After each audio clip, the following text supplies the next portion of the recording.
Chapter 1. Cheer, cheer, cheer, cheer. In a large arena, sounds of cheers could be heard coming from the audience. Some were cheering while the others were chanting the name of a person who had just arrived on the battlefield that was displayed on the huge screens. Large square-shaped screens projected a battlefield that was riddled with destruction at different corners. A group of 5 were seen backing away in fear as a young man approached them. The group of 5 were laced in green upper battle vests, while the young man approaching was in red. He was about 6 feet tall with dirty blonde short hair and a slightly built body. He wasn't too buff, neither was he too slim. He seemed to have a perfectly toned body. He slowly walked towards the group that was backing away in an elegant and suave manner as his hands glowed crimson. His eyes had a look of coldness and aloofness as he spoke. "Your journey ends here." He stretched out his right palm after saying this. "Vray, crimson, crimson, crimson, crimson." Chants of the young man's name that had just appeared could be heard from the audience as a battle ensued between the young man and the group. "Yes, that's me, im Gustav Crimson." My journey to this moment had been nothing short of painful, disastrous, and dangerous, but also adventurous. I was nothing but a useless trash at the beginning. So how did I become powerful enough for people to chant my name in adoration and for opponents to back away in fear upon my arrival? We will have to take a trip down memory lane for you all to understand. Let's start at where it all began. 3 years ago in a mountain area surrounded by a dense forest of tall trees. Mild winds blew, about giving the atmosphere a serene vibe. At the top of the mountain, a modern city glowing in the dark of night could be seen northwards. From the view up here, it was extremely enchanting, and the lights looked like clusters of fireflies. A particularly brightly lit tall tower could be seen far ahead within the heart of the city, extending straight into the skies above. A teenage boy in a maroon-colored school uniform stood at the edge of a cliff with a lifeless look. His hair kept changing color, first red, then blue and green, and now it was currently blonde. There were tears in his eyes as he stared at the city in front.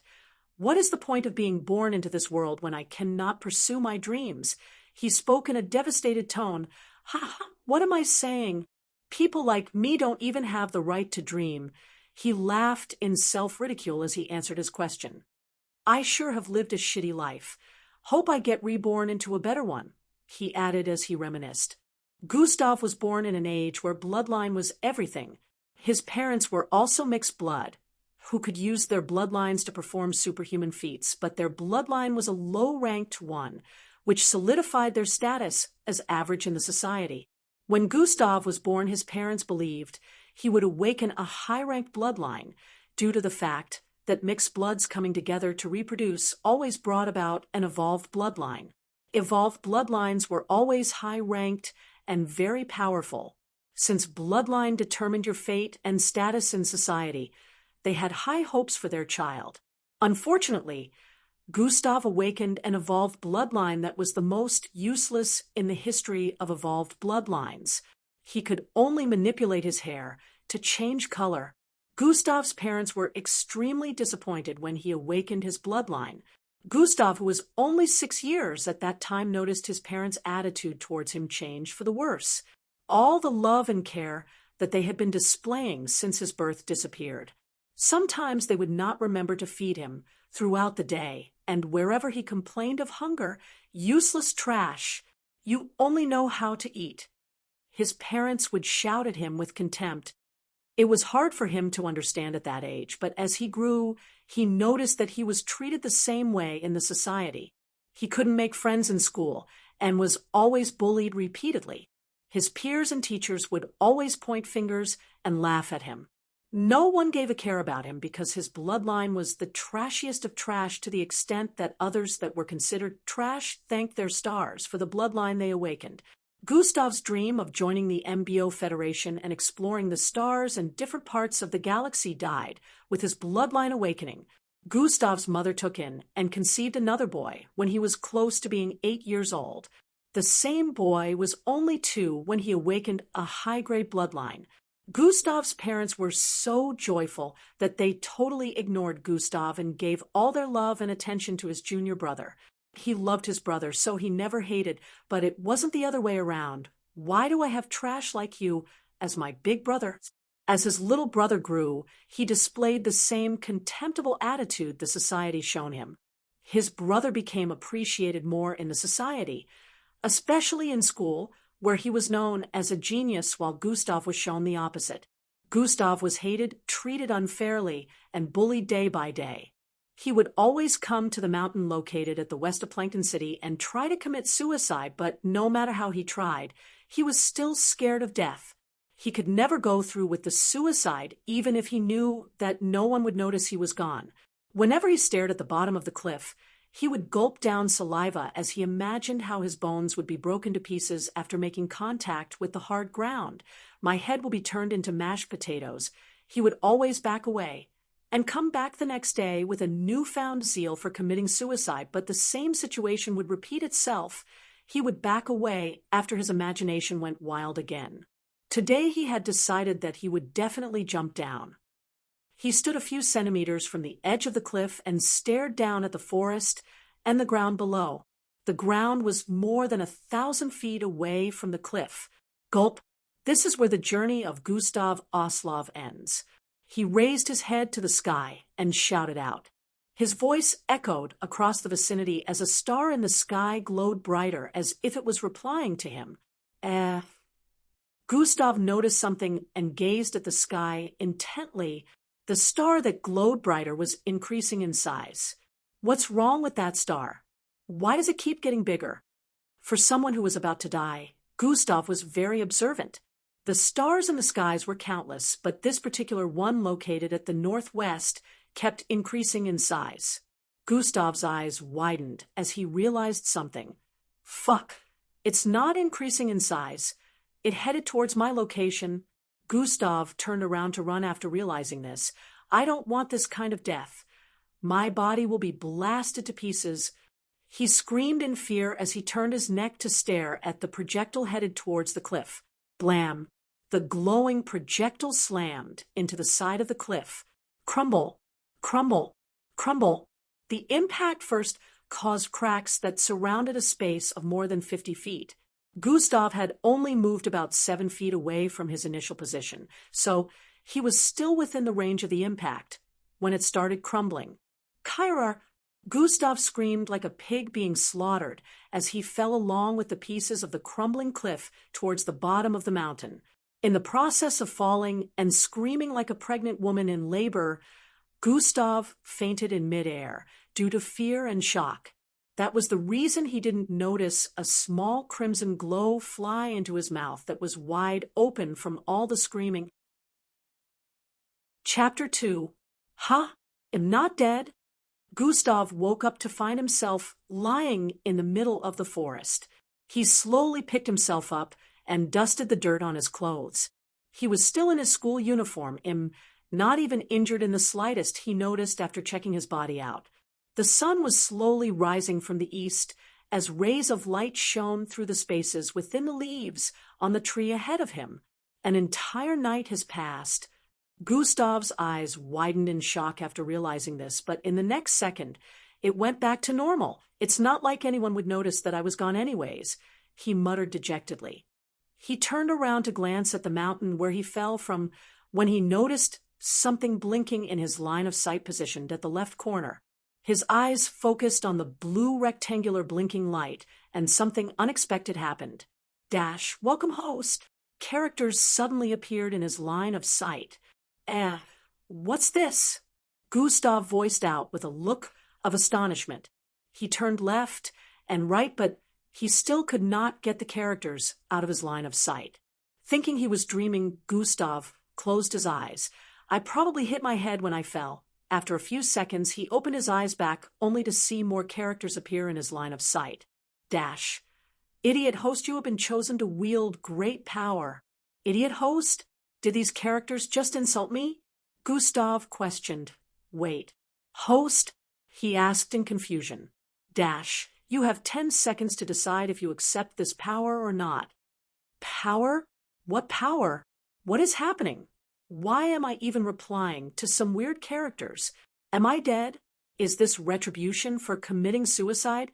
Madness in the afterlife?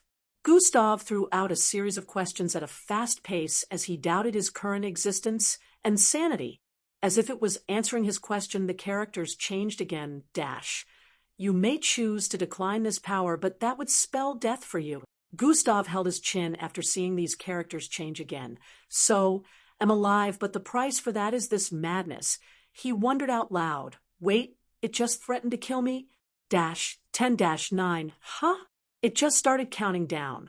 Gustav noticed the characters changing every second it counted down. 7. Will I truly die if I don't give an answer or decline? Gustav was a bit scared of facing death again after what happened the night before. 6. You shall die, the characters answered with bluntness. Gustav. 4. 3. Gustav could feel his heart rate slowing down as the countdown got closer to 0. Bah. Dump. Bah. Dump. 2. 1. I accept. Gustav shouted out. The countdown paused immediately after he said that. Huff. Huff. Huff. This thing was truly going to kill me? Gustav breathed heavily after the countdown stopped. He placed his right hand on his chest to feel his heartbeat. He sighed in relief after feeling it slowly returning back to normal. Congratulations on accepting this power. Your fate has now been turned around. The characters changed again. What power is it referring to? He stared at the characters with a confounded look. Your body shall now undergo constitution examination and evolution. Yawn. Gustav noticed that his eyes were getting heavy after seeing the last message that the characters formed. Host shall be transported to his abode and remain unconscious for the next 24 hours. What AR? Before Gustav could complete his statement, he noticed a dark silhouette streak from tree to tree about 100 feet away on his west. Swee, swee, swee.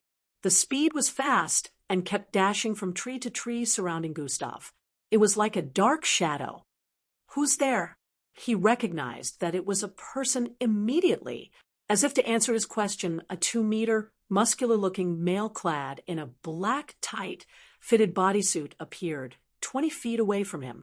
He had a green mask covering half of his face. "You're coming with me, kid." The voice sounded a bit hoarse. 10. Who are you, and what do you want? Gustav questioned with a look of fright as he took several steps backward subconsciously.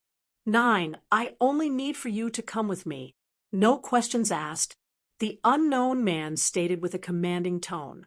8. What do you plan on doing with me? Gustav questioned as his heart started beating in a fast manner. Just come with me willingly. Don't try anything funny, or I will have to hurt you. The unknown man threatened with his eyes furrowed. 5. Badump, badump, badump. With every passing second, Gustav felt more drowsy, but he was determined not to be caught by this unknown man. A kidnapper? A mixed blood trafficker? What if he sells me, tortures me, cut off my organs and sell them? For someone who wanted to commit suicide, he was really scared of the horrors he might pass through if he was caught by this unknown person, so he didn't notice the countdown. 4. Run. Immediately this thought came to his mind. Gustav turned heels and ran in the opposite direction. Fool. The man snorted as he dashed from tree to tree, making a circular streak around Gustav, who was kept running. The man suddenly dashed down from the middle of a 600 feet tall tree towards Gustav. Gustav, who already knew the man was a mixed blood and calculated his movements, decided to drop his body to the ground. Immediately, the man dashed out. In the process of his body descent, the man was also in midair, dashing towards him with speed. Gustav realized his calculations were not accurate, as the man's hand was only a few centimeters away from touching his shoulder as his body was in the process of descent. It was as if time had come to a stop as the unknown man's palm was about to make contact with Gustav. 0. Host shall now go into deep sleep. Gustav immediately felt his vision darken as the notification appeared in his line of sight. A flash of bright light suddenly appeared and surrounded Gustav, and in the next second, zing! Gustav disappeared right into thin air as the unknown man's hand phased through light particles. Dum! His feet landed back on the ground and slid some feet forward due to his immense speed earlier. He turned to stare left and right repeatedly. He's gone, the man questioned with a disbelieving expression. A spatial bloodline? How rare. He spoke with a low voice. But at most, that kid will be a Zulu-ranked mixed blood. His abilities wouldn't have matured yet, which means he can't get far with that teleportation. He must still be within the vicinity of this forest. Immediately after completing those words, the man dashed out like a phantom, jumping from trees to trees with an unimaginable speed. He decided to sweep the forest from the north, just in case he might come across Gustav again. But it was futile because at this moment, Gustav had been transported into his bedroom. The winds within the forest kept blowing mildly, as if unaware of what just went down. What Gustav didn't notice was the tall mountain he wanted to commit seppuku from was now half of what it used to be earlier. 30 minutes ago, the day had started to brighten up as the sun rose, declaring the end of the previous night. The night was meant for sleeping, but it would seem like it was the opposite for a group of people gathered around a particular mountain within the forest at the edge of Plankton City. The group gathered here were suited up in medical-looking garments. A large, saucer-like, technological-looking device floated above the mountain. Rays of blue light shone from it, scanning the mountain inch by inch.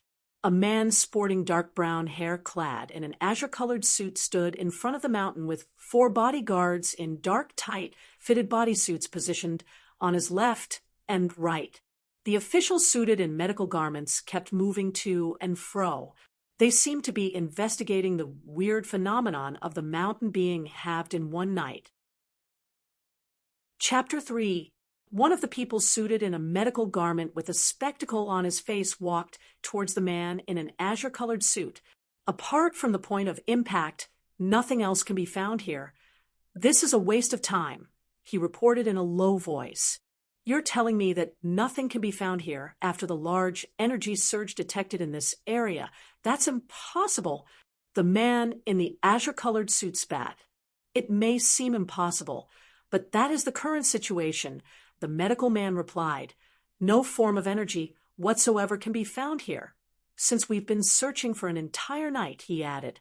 The man on azure-colored suit had a look of contemplation as he walked forward slowly, lock down this forest, and do a clean sweep of the entire surrounding. He commanded, no one is allowed to come in or go out of this forest. Anyone found within this vicinity must be brought in for observation and questioning. Immediately, he finished giving out this set of instructions. The 4 guards behind dashed off in separate directions, heading deep into the forest. I need every ounce of resource and power I can lay my hands on right now, the man on azure-colored suit stated with a solemn face as he placed his hands behind his back. Interlocking his fingers, the medical man behind shook his head and sighed after hearing his last statement. This same event led to the situation Gustav experienced. In a dimly lit room, a teenage boy in maroon school uniform lying in a small tube placed in the middle of the room. He was currently in deep sleep as his hair kept changing color repeatedly, and his eyes trembled slightly from time to time, like something was making him feel uncomfortable. Completion of system update into host, 12%.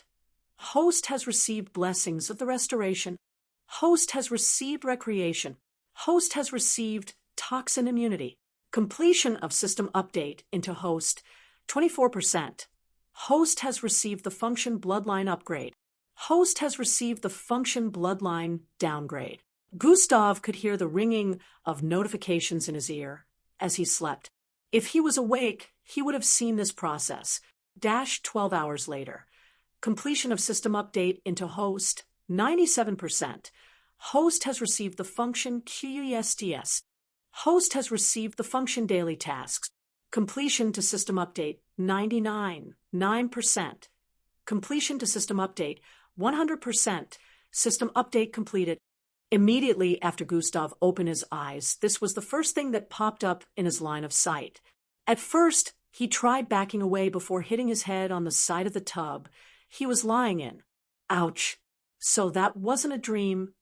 He asked rhetorically as he recollected the events that happened in the last 24 hours. Congratulations, host, you have now received this power completely. Gustav stared at the characters with a dumbfounded look still. What power does this character keep talking about? To check out what this power entails, call out System Interface. Gustav stared at the characters change again. He looked around his small room to be sure no one was in the vicinity, which was obviously stupid since he was in his room. System Interface, he muttered with a low and partially sleepy voice. Immediately after saying that, he saw the characters change form again and table out a list before him. Host attributes, skills and abilities, bloodlines, quests, shop, Seeing the outline before his eyes, Gustav felt this looked a bit familiar. Host attributes. He seemed to have started getting the way it worked, so he called out. After saying that, the rest of the characters disappeared except for the host attributes.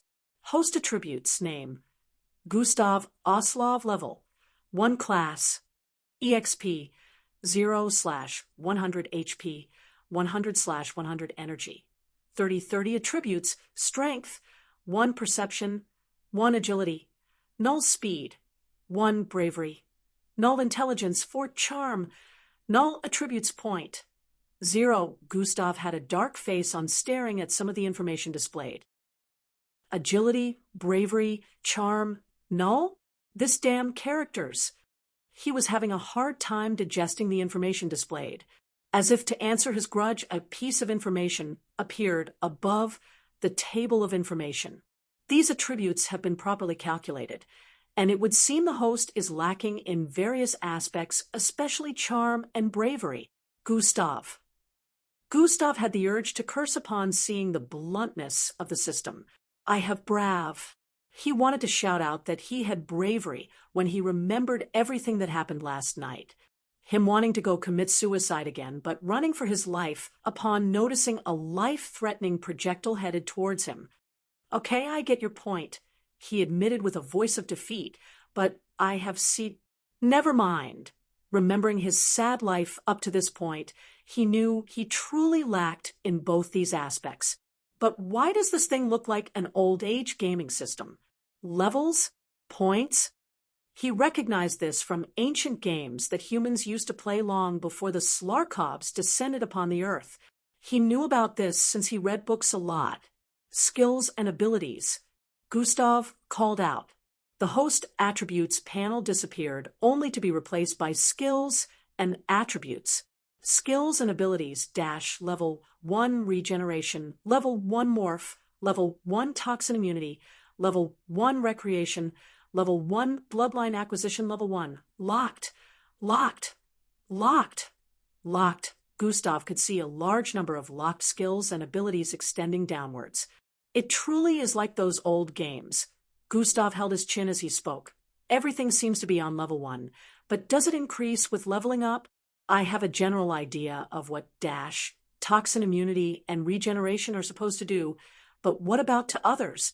Recreation, bloodline acquisition, and morph? What are those?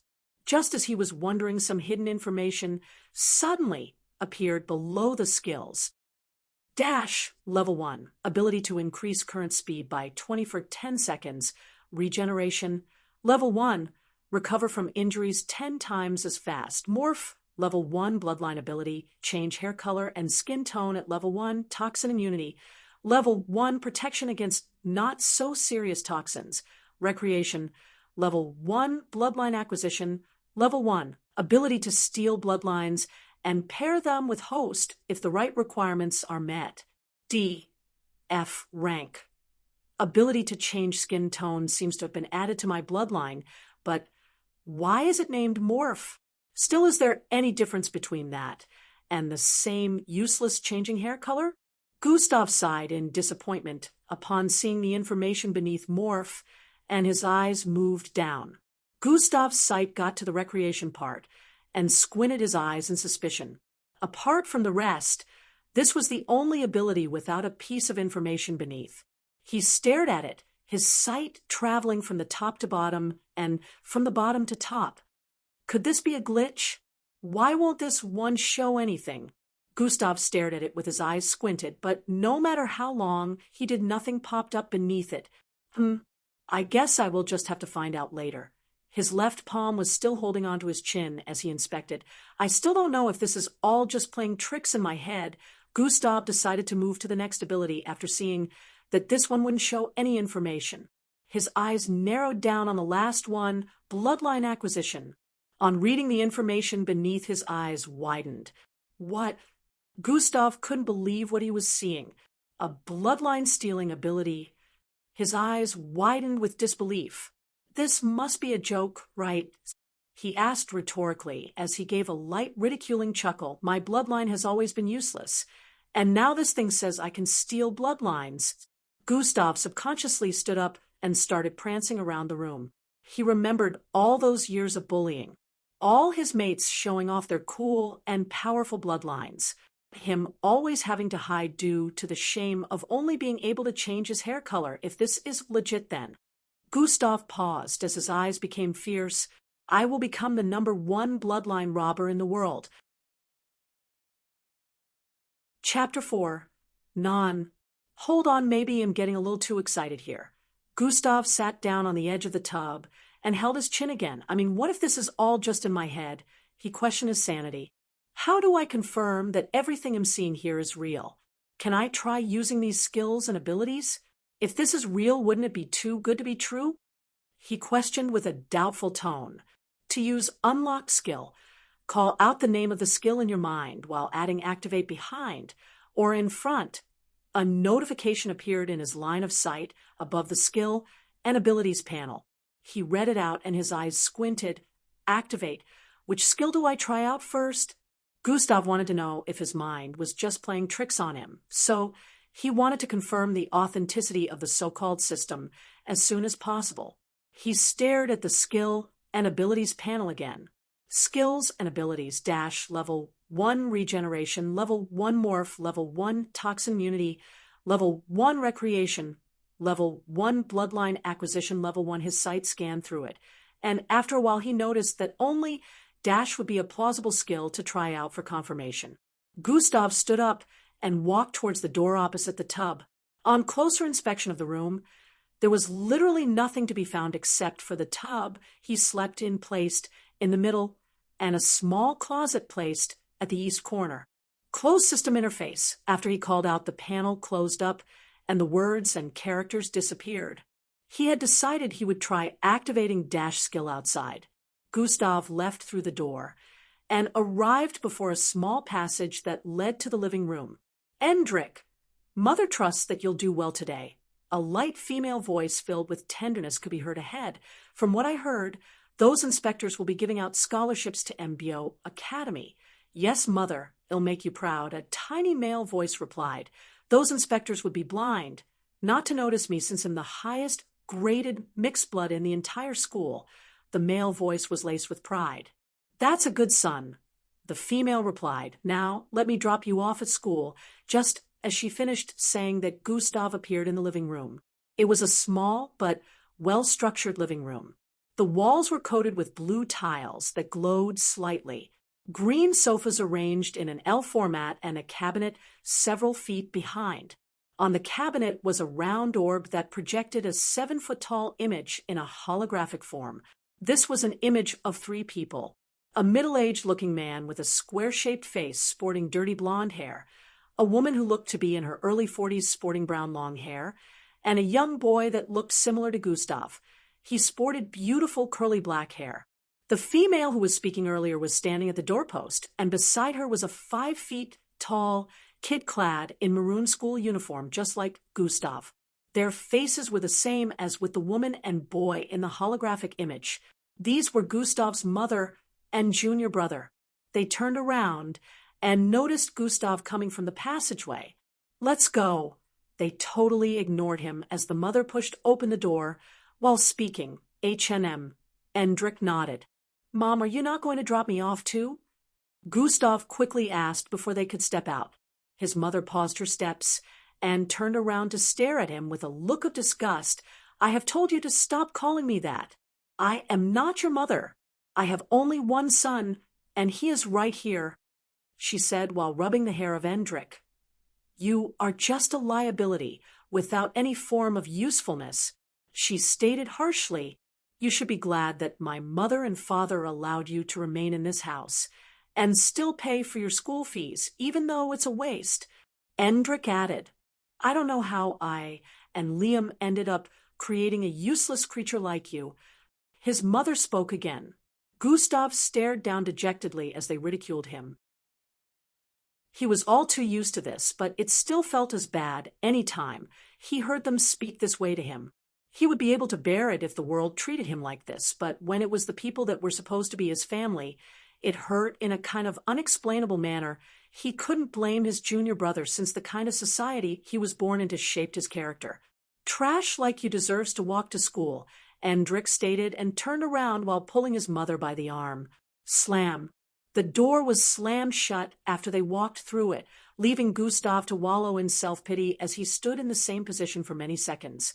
He remembered when Endrik was 5, they would play outside a lot, and at that time his little brother was warm, loving, and playful too.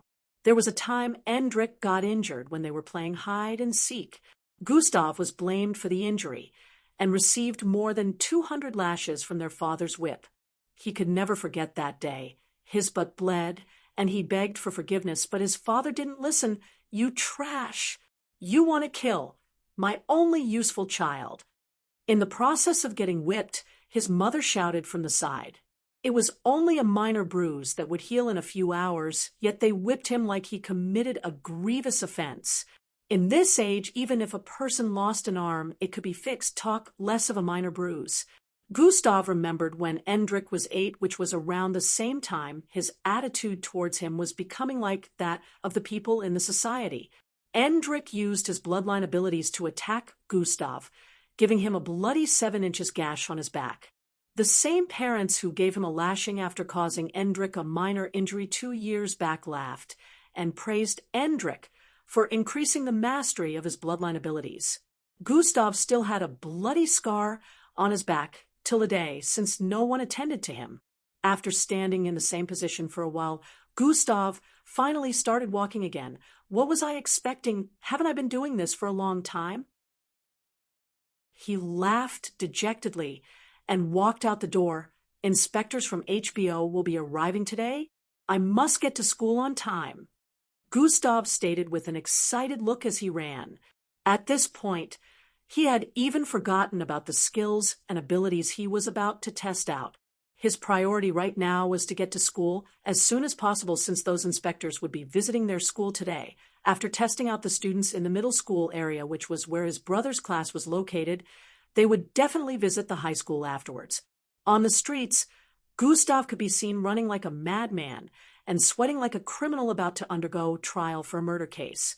This was the 34th Street of Plankton City. It was a commercial area at the edge of the city, so there were mostly short buildings, but most of the buildings were shaped in an octagon-like format and had a sci-fi look. Some of them could even transform their shape and also bore into the ground if the owner wanted it to. As Gustav got further ahead, he was closing in on the area of tall buildings. Vehicles that moved through the air could be seen ahead, giving a splendid view, but this was all too common for people like Gustav born into this age. Plankton City was one of the 6 most technologically advanced cities in the world that came into existence after the descent of the Slarkovs.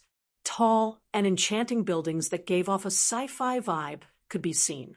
Some of them had videos playing all over the structure, showing commercials and different things they did within the business buildings.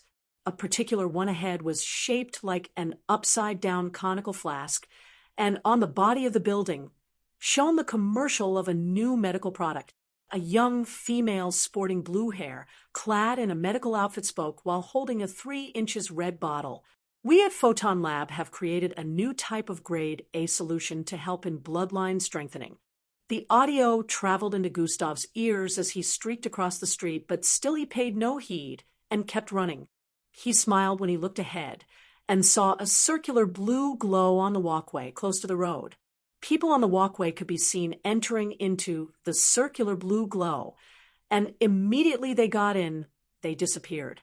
The circle was large enough to fit in more than 50 people, so those on the walkway entered without needing to slow down or stop, since the number of people walking wasn't much. After this, I just need to go through 2 more teleportation circles before getting to school, Gustav muttered as he entered the circle. This was a teleportation circle that was located in different parts of the city for easy transportation. This particular one was for pedestrians, and it led to another location in the city. It saved about 2 hours of trekking, since the city was very vast. So long as the number reached 10, and no other person was within 7 feet of the circle, the people within will immediately be teleported. As Gustav got in, the number of people within numbered around 30. Another man in business suit walked in and stood beside him. As more people who were within 7 feet walked in, the man's face could be seen twitching in discomfort, and after a few more seconds he moved away and went to stand beside a woman. Gustav wondered about the reason for the man's strange behavior when he finally caught a whiff of himself. Eck, I haven't taken my bath today. Due to his idiocy, he exclaimed out loud, and the rest of the people within the teleportation circle turned around to stare at him with disgust. Chapter 5. Gustav, realizing his mistake, felt bashful and stared at the ground in embarrassment while smiling like a retard. I think I'll just go with the next set, a man within the crowd said, and proceeded to walk out of the circle. He moved more than 7 feet away, so as not to disturb the circle from transporting the people within. Some others followed him, and in a few seconds, there were only about 7 more people left within the circle, Gustav included, making it extra spacious. Zwing! The teleportation circle activated, and the people within disappeared. 30 minutes later, Gustav finally arrived at school. It was pretty large.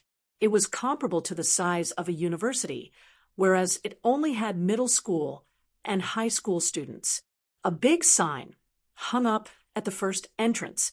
Echelon Academy. There were tall silver-colored structures within, different buildings for different academic purposes, cars and different luxurious-looking vehicles that floated few inches above the surface of the ground could be seen streaming in. Since Plankton City was one of the 6 greatest cities in the world, every school located within was high class. Echelon Academy had the 2nd highest population and was known all across the world for one reason. Great mixed blood in the MBO organization attended this school at their young age. The MBO Mixed Blood Organization was an organization set up by the government to handle situations related to bloodlines. Since mixed bloods could perform feats out of the extraordinary, normal means, and people wouldn't be able to handle them. Imagine trying to shoot down a mixed blood that had the ability to move faster than the speed of light. It would be an impossible feat for normal people. So the MBO was there to handle situations like criminals that use their bloodlines for bad. The MBO had different branches that handled different situations. Some were like cops, always roaming about the street to prevent mixed blood from committing or getting away with crimes. Some handled mixed blood terrorists and traffickers of mixed blood organs. The most respected branch were the ones that traveled across the galaxies. Ever since the Slarkovs appeared, it had been confirmed that there were alien life forms outside of Earth. Using the technology of the Slarkovs, the Earth had traveled to different parts of the galaxy and made a pact with different planets. Thousands of years had passed, but humans were still exploring the universe. Gustav had always wanted to join the MBO since he was young because he wanted to travel across the galaxy, visit different planets, and meet different species, but without a high-ranked bloodline, that would be an impossible task since MBO was said to possess the most powerful mixed blood in their ranks. They faced a lot of dangers in space exploration, so they always recruited and trained people with high-grade bloodlines. At least your bloodline had to be C grade before you can be considered for recruitment. They would still have to undergo 4 years of training at the MBO military camp. Gustav ran into the school as fast as his legs could carry him. Unlike the others who were being brought to school by their parents, he had to walk to his class building. It would still take him close to 20 minutes of running before he could get to Block C, which was located in the east part of the school. Apart from training, Mixed Blood Echelon Academy also taught normal school subjects like mathematics and English. It was only after graduating from high school that Mixed Blood could decide to attend a college or university that was for Mixed Bloods only. If they ended up being picked, their classes would only be about training their bloodlines, but at high school, every student, regardless of whether you were a normal human being, a Slarkov, or a Mixed Blood, were taught normal school subjects amid the extracurricular activities for Mixed Bloods. Gustav running within the school had already garnered attention. People started giving him weird stares. Oh, it's that trash again. Why does he still attend this academy? Some of the students headed towards their classes within their parents' vehicles stared at him in disgust. Although there were normal human beings without any special abilities that attended the school, the difference between them and Gustav was they would never awaken any abilities due to their normal bloodlines. So they didn't garner attention, but as for Gustav, he was ashamed to mix bloods with the bloodline he awakened. Even though there were different grades of bloodline which determined social status, no matter how low a person's bloodline was, they were still respected by those without bloodlines, but Gustav was despised by mixed blood and humans alike. His bloodline didn't even have a grade or a name, unlike the others. There was another reason he was well known throughout the academy, and that was because in junior high he confessed love to the most beautiful girl in the academy, Yuhiko Kaira. Yuhiko had always been nice and treated others fairly according to what he noticed. This caused him to develop feelings for her. He didn't know where the courage came from, but he walked up to her when school was over about 3 years ago and confessed to her that she was his crush. This was when she shone her true colors. Gustav was crushed by his crush. Yuhiko's bloodline granted her the ability to turn matter into whatever she wished. She was so mad that Gustav had the guts to profess love to her that she transformed her hairpin into a boulder and dropped it on Gustav. Gustav's body was crushed from the weight, and he broke more than 100 different bones in his body. Like literally, he got crushed by his crush. He was saved by a teacher who was afraid of the school receiving a bad name from a student dying within. If not for that, he would be dead today. TCH. He still came to school today again, after I asked him to commit suicide 2 days ago. Wait till I break all your fingers.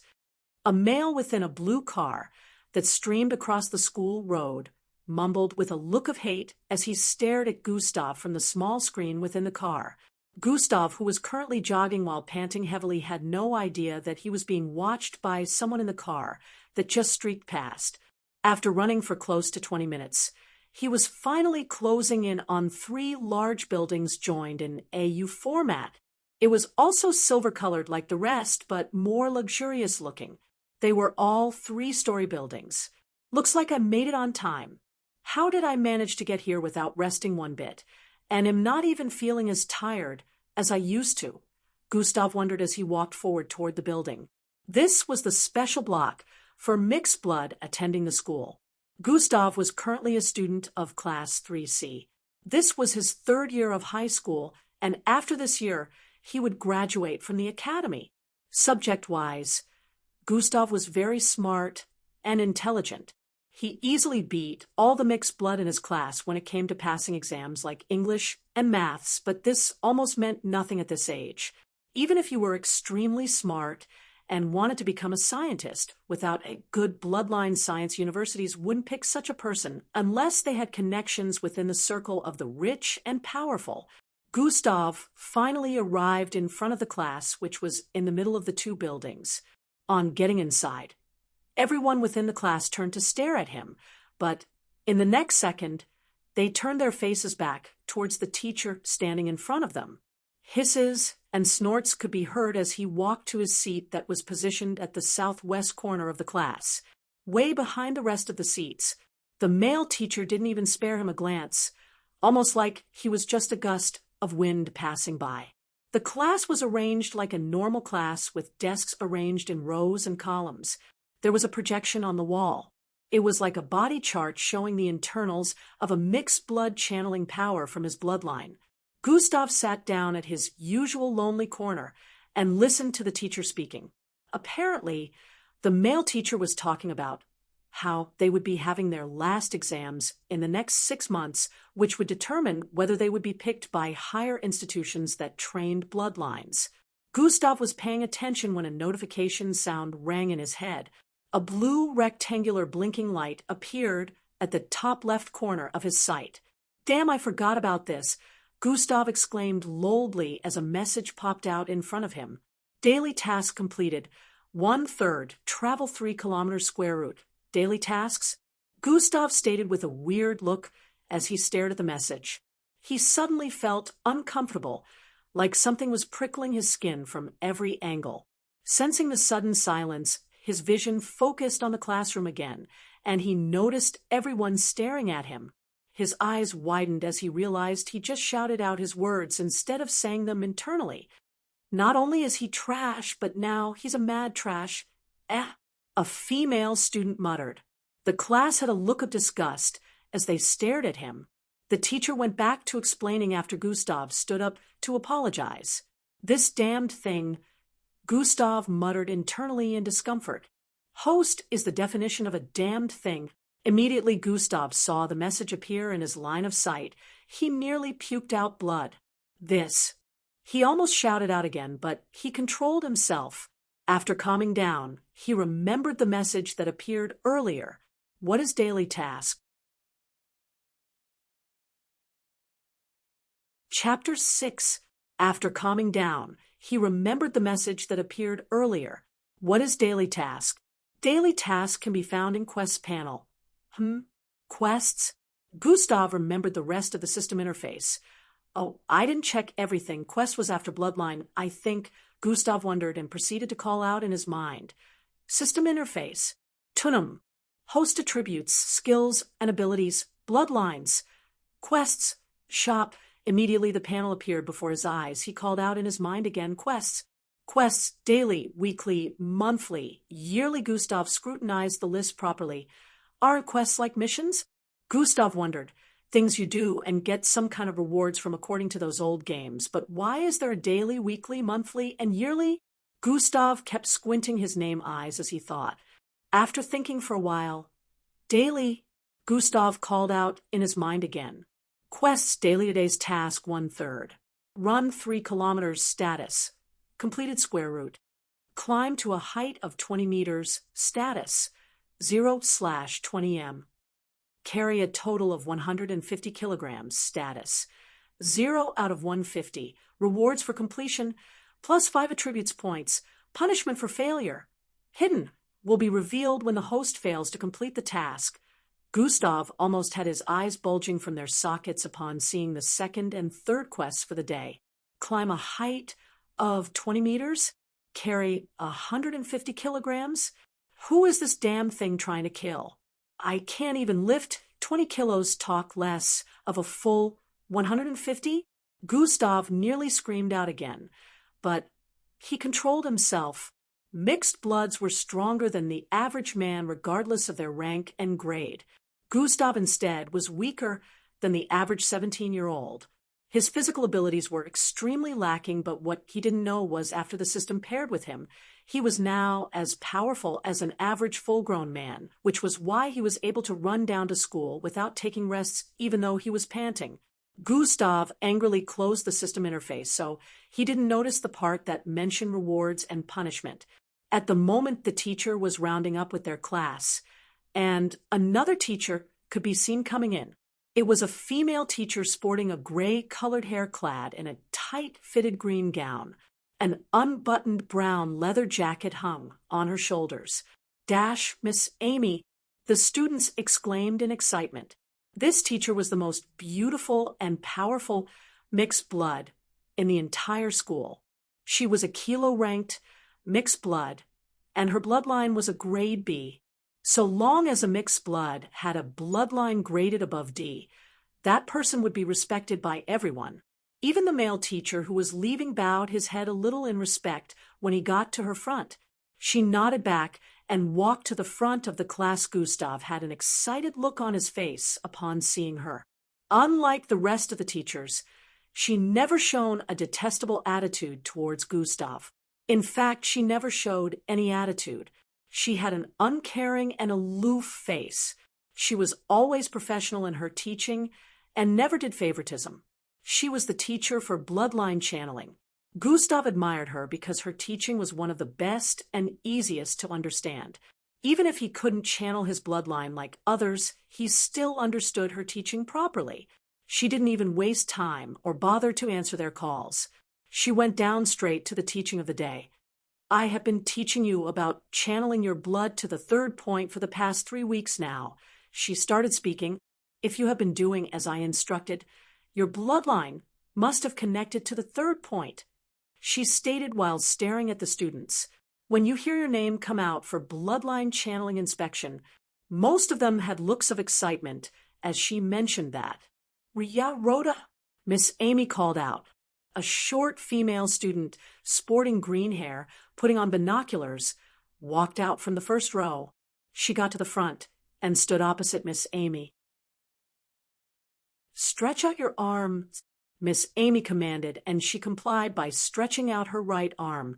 Miss Amy grabbed it with her right index and thumb fingers. In a second, she released her grip, successfully channeled through the third point. Miss Amy stated with a slightly pleasing look, while the girls smiled in joy. Oh, you. That's Aria. I knew she would have gotten past it. Cheers could be heard coming from the mouths of some of the students, mostly females.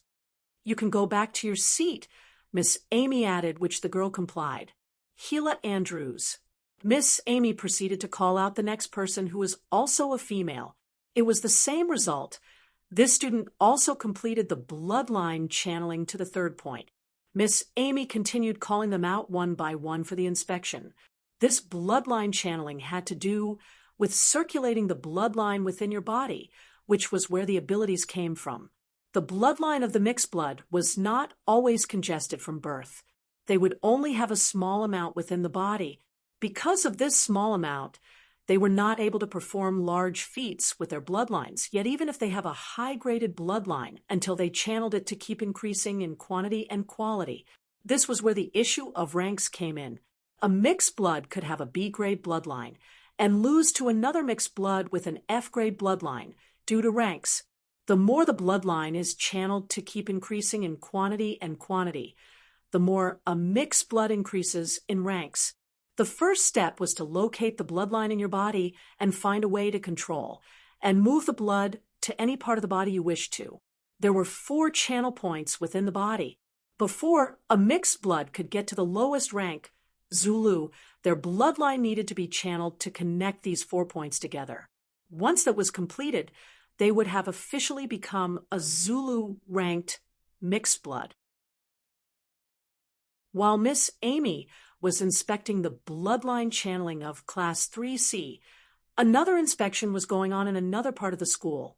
Middle school area, mixed blood training ground. A group of students could be seen in the hundreds within the training ground. It was like a stadium with spectator seats surrounding the training ground. These students looked to be on the young side, ranging from age 10 to 13. They sat on the spectator's seat as a young boy could be seen attacking a trio of robots with his bloodline abilities. The female students watched with dazed eyes, while the male students watched with envy as the boy dominated the 3 robots and was slowly pushing them back. At a particular spectator's corner, a group of 4 sat down together and watched the display. 2 of them had their mouths wide open as they watched, while the other 2 were grinning from ear to ear. One glance, and you could tell that they were the prestigious and powerful sort. The way they dressed and their demeanor spoke volumes, but at the present, the 2 had looks of disbelief. How is this even possible? One of the people spoke. He was a bald man with a brown goatee, and he sat on the right. Those are level 3 AI. comparable to a Zulu-ranked mixed blood. This child shouldn't even be able to trade blows with them, yet he's winning. The other man, sporting black hair, voiced out while watching the student battle with the three humanoid-looking machines. Inspector Dillon, Inspector Blob, I mentioned it before that this kid is special, but you wouldn't believe me. The man who spoke was seated on the left. He wore glasses and had a long black coat on with a blue sweatshirt within. He looked like he was in his 30s. Ah, Principal Will, how did you think we would believe that a kid no more than 10 years old would already be a Zulu-ranked mixed blood? This was the same man who spoke first, and he was Inspector Dillon from the MBO. Chapter 7. This is our best middle school student, Endrick Oslov. He awakened and grayed bloodline that allows him to warp space to his will. Principal Will explained, it's like the combination of telekinesis, gravity, and part spatial abilities, lest I forget, from the age of 8. His bloodline was already channeled through the 4 points, making him the youngest Zulu ranked in the history of mixed blood. Principal Will added. The two inspectors had looks of bewilderment as they stared at the young boy battling the humanoid AI droids. At present, the Endrick leapt 2 meters up and pushed his hand downwards while descending. His curly black hair floated upwards in the process. A strange force suddenly pushed down the droid headed towards him. From the front, blam! The force caused the droid to fall to its knees, but before the boy could attack again to finish it off, 2 other bots similar in appearance closed in on him from both sides. Their arms that were currently shaped like guns shot out a laser-like beam towards Endrick, making him jump backward, dodging the beams. I heard that he can send his will as far as 2 kilometers and also able to lift up to 800 kilograms with his mind. Is that correct? Inspector Blob questioned with an excited look as he watched. Even better, just watch how we'll defeat those 3. Principal will seem to be enjoying their reaction, but he didn't want them to miss Endrick defeating the level 3 AIs. There's something he still hasn't used. Principal Will's statement gave them a suspenseful feeling again. They were already satisfied with what they were seeing, yet Principal Will claimed the boy was even more awesome than they had anticipated. The middle school male student battling the 3 bots did a backflip twice in the air, dodging some projectiles in the process. After landing several feet away, he slid back by a few centimeters. The 3 droids dashed towards him again. The one in the middle shot out a net crackling with electricity. Endrick pushed out his right palm in response. A strange force pushed the net backward, and it ended up covering the bot that shot it towards him.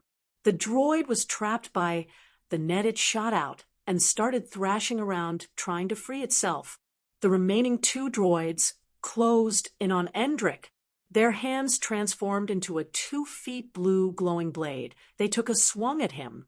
Endrick waved his right hand towards the left. His action caused AI on the left to shift towards the right a little, which in turn made it collide with the blade of the one on the right. Screeve, the arm, and the blade collided. The blade of the droid on the right side cut 7 inches deep into the arm, or the droid on the left. The droid tried to pull his blade out of its companion arm, but it was proving difficult.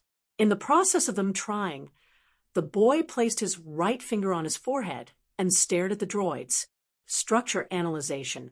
His will scan the body of the droids from head to toe, and in the next second, a huge grin could be seen on his face. Got it. Immediately those words were uttered. He stretched out both his hands in a griping format. At this moment, the droids had managed to get themselves freed and were headed for him, but immediately he clenched his hand, the droids had an indescribable feeling of something crawling around their insides.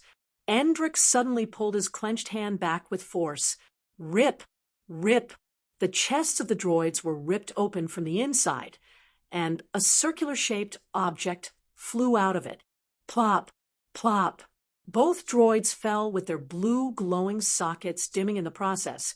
Both objects landed on Endrick's right hand. On closer look, It was a blue glowing baby palm-sized object. Endrick could sense the energy coming from it. All of a sudden, two beams were shot towards Endrick from the front. Swerve. Even though it was supposed to be a sneak attack from the third droid, Endrick already sensed it and dodged in a timely manner. The third droid was headed towards him after tearing apart the net. Endrick pushed his hand out towards the direction of the incoming droid, clenched his fist like he was holding onto something, and pulled back his hand. Rip. The same situation repeated itself. The middle of the droid's chest ripped apart from the inside, and the same small blue object as before flew out or at landing in Endrick's hand. The light in the droid's eyes dimmed, as it also fell to the ground. Cheer, cheer, cheer. The students seating on the spectator seats started cheering loudly. Most of the females called out his name with admiration. He reacted by placing his left hand on his head and rubbing his hair back in a suave manner. He started walking towards the northwest corner as the three objects floated above his palm. How did he do that? His will pulled out their core from the depths of the droid's internal. Inspector Dillon questioned with a disbelieving look. His telekinesis can pass through solid objects. Inspector Blob also had the same disbelieving look as he stared at Endrick walking towards their direction. From above. Remember when I mentioned his telekinetic also had a spatial effect? This is what I meant, Principal Will stated with a delightful look. Endrick reached the end of the training ground and stared upwards, where the four were sitting. I believe this belongs to you. Endrick raised his right hand upwards slightly. The core of the droids floated upwards towards the four. Class 3C, high school area. Miss Amy just finished checking the second to the last student in the class, who was male and with a bulky build. Surprisingly, he failed to channel his bloodline to the third point and was being booed by the class. He had a D-grade bloodline, yet the class didn't spare him. Tom Boa is such a trash. So useless. He couldn't even reach the third point. In breaking up with this loser. He timidly walked back to his seat amid the insults. He heard a female on the middle row say she was going to break up with him, which made him feel disheartened. His appearance and current behavior contradicted one another. He looked strong, but the insults made him shrink in embarrassment. Quiet, Miss Amy voiced with an authority. The class quieted down upon hearing her speak. The last person on the list, she continued speaking, Gustav Oslov. She stared at the back corner where a teenage boy sporting blonde hair, looking like a shrimp, could be seen seated. Chatter, chatter, chatter. The class became noisier when his name was mentioned. Emmy? Gustav was surprised that he would also be inspected, since, unlike the others, he didn't have a proper bloodline. His useless bloodline was not even enough to connect to the first point, so he couldn't channel it like the rest of them. Aren't you a part of this class? Miss Amy questioned with a straight face. Why ye? Before Gustav could answer, a male student sitting on the first row stood up and interrupted. Miss Amy, it would be a waste of time to inspect this trash. He shouted out. Yes, it would be a waste of time. Miss Amy should just move on to the next thing for today. His bloodline is considered below F grade. Miss Amy, don't waste your time with a trash that has no future. He can't even channel his bloodline past the first point. The rest of the students agreed with the male student who spoke the first time, calling Gustav all sorts of names. Gustav was used to this kind of scenario, but he still sighed internally. Silence, Miss Amy shouted in a slightly annoyed tone. Don't tell me how to teach my class brats. Know your place. Miss Amy voiced out. The students immediately shut up. They knew just how Miss Amy could be if she got mad. She could decide to deduct all their points assessed from the start of the term, which would, in turn, affect their graduation. Since most of them had plans of schooling in a mixed-blood college or university, this subject was very important. Gustav, I am waiting. Miss Amy called out again after noticing that Gustav just sat down looking like a moron. Gustav immediately stood up upon hearing her call for him the second time and started walking towards the front of the class. His classmates gave him weird stares, but they couldn't say anything since Miss Amy asked them to keep quiet. Gustav got to the front and stood in front of Miss Amy. He stared at her with a timid look, but her stare was that of aloofness as she spoke. "Stop acting like an idiot and stretch out your hand," Miss Amy stated. "Oh, so RRY." Gustav realized that this was supposed to be his action upon arriving here. He stretched out his right hand towards Miss Amy. Just like others, she placed her index and thumb finger on his wrist. Immediately, her fingers made contact with his arm. Notifications appeared in Gustav's line of sight. Host has made contact with a mixed blood. Mixed blood has sent bloodline energy into the bloodstream of host. Gustav's eyes narrowed on the message, but before he could read it, completely more notifications appeared in his line of sight. Requirement for bloodline acquisition has been met. Analyzing host compatibility with creation bloodline 0% per 100%. Analysis complete 75%/100%. Gustav's head was hurting from the multiple notifications, and he nearly fell because of that, but Miss Amy's grip on his wrist had gotten tighter. Unlike the rest, where she only took a second to inspect their bloodline channeling, she was taking longer to inspect his. Host compatibility with creation bloodline is 75%. Does host desire to steal this bloodline? Yes/no. Gustav's eyes widened as he read the last notification. Steal Miss Amy bloodline. Chapter 8. Does host desire to steal this bloodline? Yes/no. Gustav's eyes widened as he read the last notification. Steal Miss Amy bloodline? His mind was in a chaotic state as he wondered. Yes. I mean no. Gustav answered in a panicky manner. Host has decided to steal this bloodline. Bloodline extraction shall now begin. What? I said no. Remembering how powerful her bloodline was earlier, made Gustav subconsciously say yes, but after he realized that Miss Amy had never done him wrong like the others, he quickly changed his mind. Oh my God, what have I done? Gustav screamed internally as another notification came up. Bloodline extraction process. 0%/100%. Gustav quickly thought about how to salvage the situation. He remembered that Miss Amy was currently holding onto his arm and decided to pull his arm back, feeling that physical contact was necessary for the extraction of bloodline. But no matter how hard he tried, Miss Amy's grip on his hand was stronger than he anticipated. She seemed to be in a daze as she held onto Gustav's palm with her eyebrows twitching from time to time. Oh my God, she's going to lose her bloodline if she doesn't let go of me. Gustav was still trying to pull his arm out of her grip. All of a sudden, he noticed something. The percentage isn't moving. Gustav stared at the percentage bar. Bloodline extraction process. 0%/100%. It had been a few seconds since Miss Amy grabbed him with her two fingers, yet it was still at 0%. A second after noticing that, another notification appeared in his line of sight, replacing the former. Bloodline extraction has failed. Huh? Why did it fail? Gustav wondered in his mind, forgetting that he was opposed to the extraction a few seconds ago. What is Miss Amy doing? Why is she taking this long to check out that trash? The students chattering amongst themselves brought Miss Amy out of her reverie. She quickly let go of Gustav and stared into his eyes like she was searching for something. Gustav also stared at her. He tried to look calm, but within he was screaming in fear. Oh my God, I'm dead. She must noticed it. She must have sensed that I tried to steal her bloodline. This damn system has finally brought me to the jaws of death. I knew my life was only prolonged for me to die later. Miss Amy is going to turn me to Maya. Amid his chaotic thoughts, Miss Amy's question brought him back to reality. Huh? He didn't hear her question properly. Hence his reaction. I said, how did you channel your bloodline energy through the third point?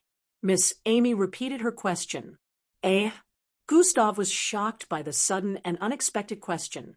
It was like the class was also just hearing the question too, as they also reacted like Gustav. What? Third point? Me? Gustav asked with a bewildered look. Miss Amy must be mistaken. How would this trash manage to ever channel his bloodline to the third point? It is impossible. Gustav didn't say anything, but he agreed with them, internally believing that Miss Amy must be mistaken. Miss Amy stared at the students with a dark look. Oh, so I'm mistaken. She turned to Gustav. Is there a new ability from your bloodline that you couldn't use before? Miss Amy questioned. New ability? Gustav's mind immediately went back to when he was checking the skills and abilities panel. Does this count?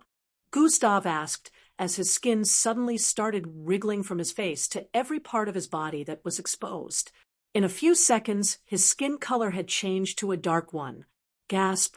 The students were shocked to see Gustav's skin tone change.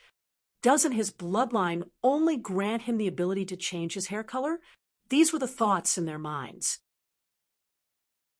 Gustav has passed the inspection by channeling his energy to the third point. Next time you claim, I am mistaken, I shall teach you the manners you failed to receive from your parents. Miss Amy turned to glare at the students and stated with a strong tone of warning. The students who spoke earlier had pale faces after hearing that. You may now go back to your seat, Miss Amy said with her usual aloof face. Gustav nodded and proceeded to walk back to his seat. His classmates still had looks of shock and doubt. Even if he's able to channel his bloodline through the third point, it doesn't change the fact that he's trash. These were the thoughts in most of their minds as they stared at Gustav walking back towards his seat. Gustav was just as shocked as the others. He sat down back on his seat with a look of contemplation. My bloodline is already channeled through the third point? His eyes widened as he came to a realization. Does that mean this power I received is real? As he reached this obvious conclusion, he remembered that he just used one of the abilities that he couldn't use earlier on, changing skin tone. It was truly added. Gustav's face suddenly shone in excitement. That means everything is real. I am not mad. And also, I can steal bloodlines. If anyone saw Gustav's face at the moment of realization, they would think he had gone mad because he had a look no different to that of a mad scientist. He suddenly thought of something.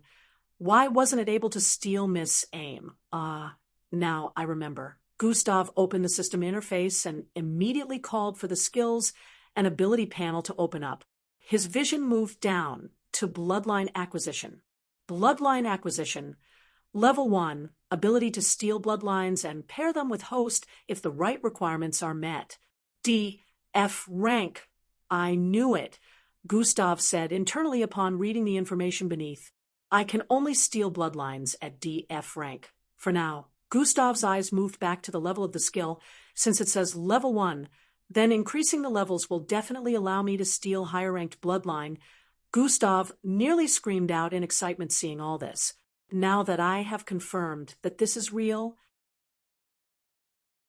Gustav knitted his eyes as his gaze turned cold, and he stared at his classmates. For all those years of suffering you all have inflicted on me, I shall make sure I collect compensations. Miss Amy had started teaching another topic. While she was teaching, she secretly stole a glance at Gustav. That kid, there's something weird about him. Right since she entered into the class, she could sense something different about him. She took longer to inspect his bloodline channeling because of this.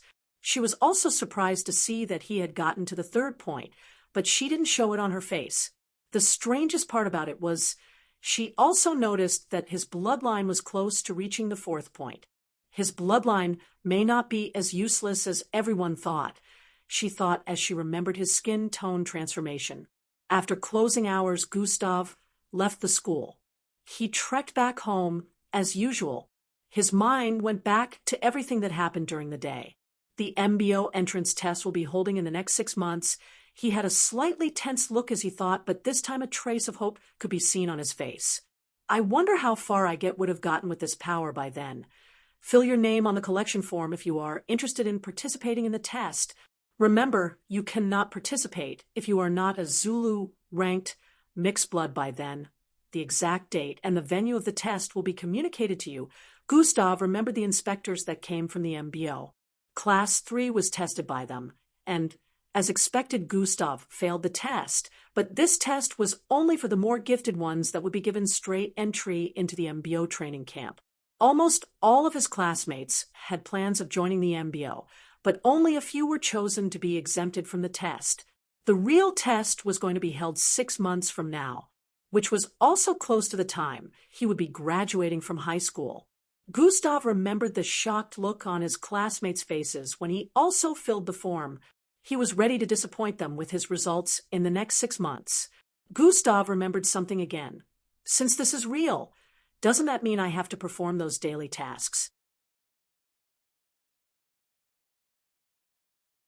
Chapter 9.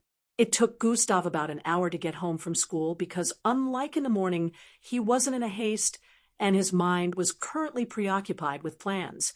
When he got home, the entire house was empty. Normally, Endrik would have been picked by his mother and dropped off at home once school closed for the day. Gustav would always meet him at home after trekking from school.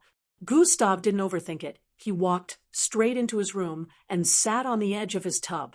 Unlike normal people, Gustav's parents felt Gustav didn't worth a bed, so a bathtub from the junkyard was placed in his room. He had been sleeping in this bathtub for almost 10 years now. How he still managed to fit into it was because his body was small from malnutrition. He was only slightly taller than his little brother. Gustav opened the system interface again and quickly called for the quest panel to open up. Quests daily, weekly, monthly, yearly, daily. He called out, causing the panel to change again. Quests daily today's task, 1/3. Run 3 kilometers status, completed square root. Climb to a height of 20 meters status, 9/20 m. Carry a total of 150 kilograms status, 0 out of 150. Rewards for completion, plus 5 attributes points. Punishment for failure. Hidden will be revealed when the host fails to complete the task. This time Gustav properly read it from top to bottom. I will receive 5 attribute points when I complete the task. Just like those games, I should be able to add it to whatever attribute I wish to improve. Gustav analyzed. There's also punishment. Wait, hidden? Why is this whole system power thingy so mysterious? Gustav wondered, but knowing he wouldn't get an answer right now, he threw it to the back of his mind. It says I've climbed as high as 9 meters already. Gustav was surprised to see the status of the 20 meters climbing task. After thinking about it for a while, he understood that it must have been because of the stairs he always climbed to get to the last floor, which was where Class 3C was located. Normally there was an elevator to get up, but Gustav always liked to avoid the other mixed blood whenever he arrived in school, hence his reason for using the stairs. There was even a time when he was beaten up inside the elevator. He preferred not to make contact with the others. His plan initially was to visit the mountain at the edge of the city and began climbing again, even though he remembered that it would be dangerous since his encounter with the unknown man. He was still willing to risk it. But now that he knew he just needed to climb some stairs to finish the task, traveling to the edge of the city wasn't necessary anymore. What Gustav didn't know was, he just made the right decision when he concluded not to visit the mountain region. Had he decided to go, he would have met with a force that he couldn't handle. Since he knew how to handle the issue of climbing, the next one was lifting up to 150 kilograms. Gustav had a bead of sweat rolling down his forehead as he pondered on how he would handle this situation. Wait, since the system counts and gives me a status of how much of the work has been done, that means it doesn't have to be at once. I don't have to carry 150 kilograms in a go. Gustav finally came to this realization. This means I can keep lifting anything that weighs about 1 kilogram 150 times for me to complete this. Gustav smiled as he thought of this and proceeded to dash towards the living room. Since no one was around, he was bold enough to come out. He looked around the living room. It all seemed foreign to him, since he hardly came out. He couldn't even remember the last time he sat on the sofa. The sofa! Immediately his mind went to the sofa. He walked towards it. The sofa was placed in an L format in the middle of the living room, a two-seater and a three-seater. Gustav stood in front of the two-seat couch. He knew the weight of a regular two-seat couch was about 40 kilograms, which was more than he had the power to lift, but his parents were poor, so he believed the sofa would be lesser in weight since they couldn't afford high-quality materials. Also, the sofas could dislodge from one another. He planned on separating them, so he would lift one several times. Gustav quickly did that and lifted one of the sofas. Huff! Gustav grunted as he lifted it for the first time. He kept the daily task open just so he could see the progress. Carry a total of 150 kilograms. Status: 16 out of 150. Gustav smiled as he noticed the progress. He dropped the sofa and lifted it up again. Huff, huff, huff, huff, huff, huff, huff, huff, huff. He dropped and lifted it a total of 10 times before stopping. By the time he was done, he was panting heavily. He laid down on the floor and smiled as he stared at the notification that popped up. Daily task completed 2/3, carry a total of 150 kilograms. After breathing in and out profusely for a while, he quickly connected the sofas back to themselves and placed them in the right position. He didn't want to leave any signs behind that he was there. Gustav, knowing what to do next, went back into his room and pulled off his school uniform, placing them in the small closet behind his tub. When he opened the closet, only a single cloth could be seen within. It was a blue, kind of tight, fitted jumpsuit.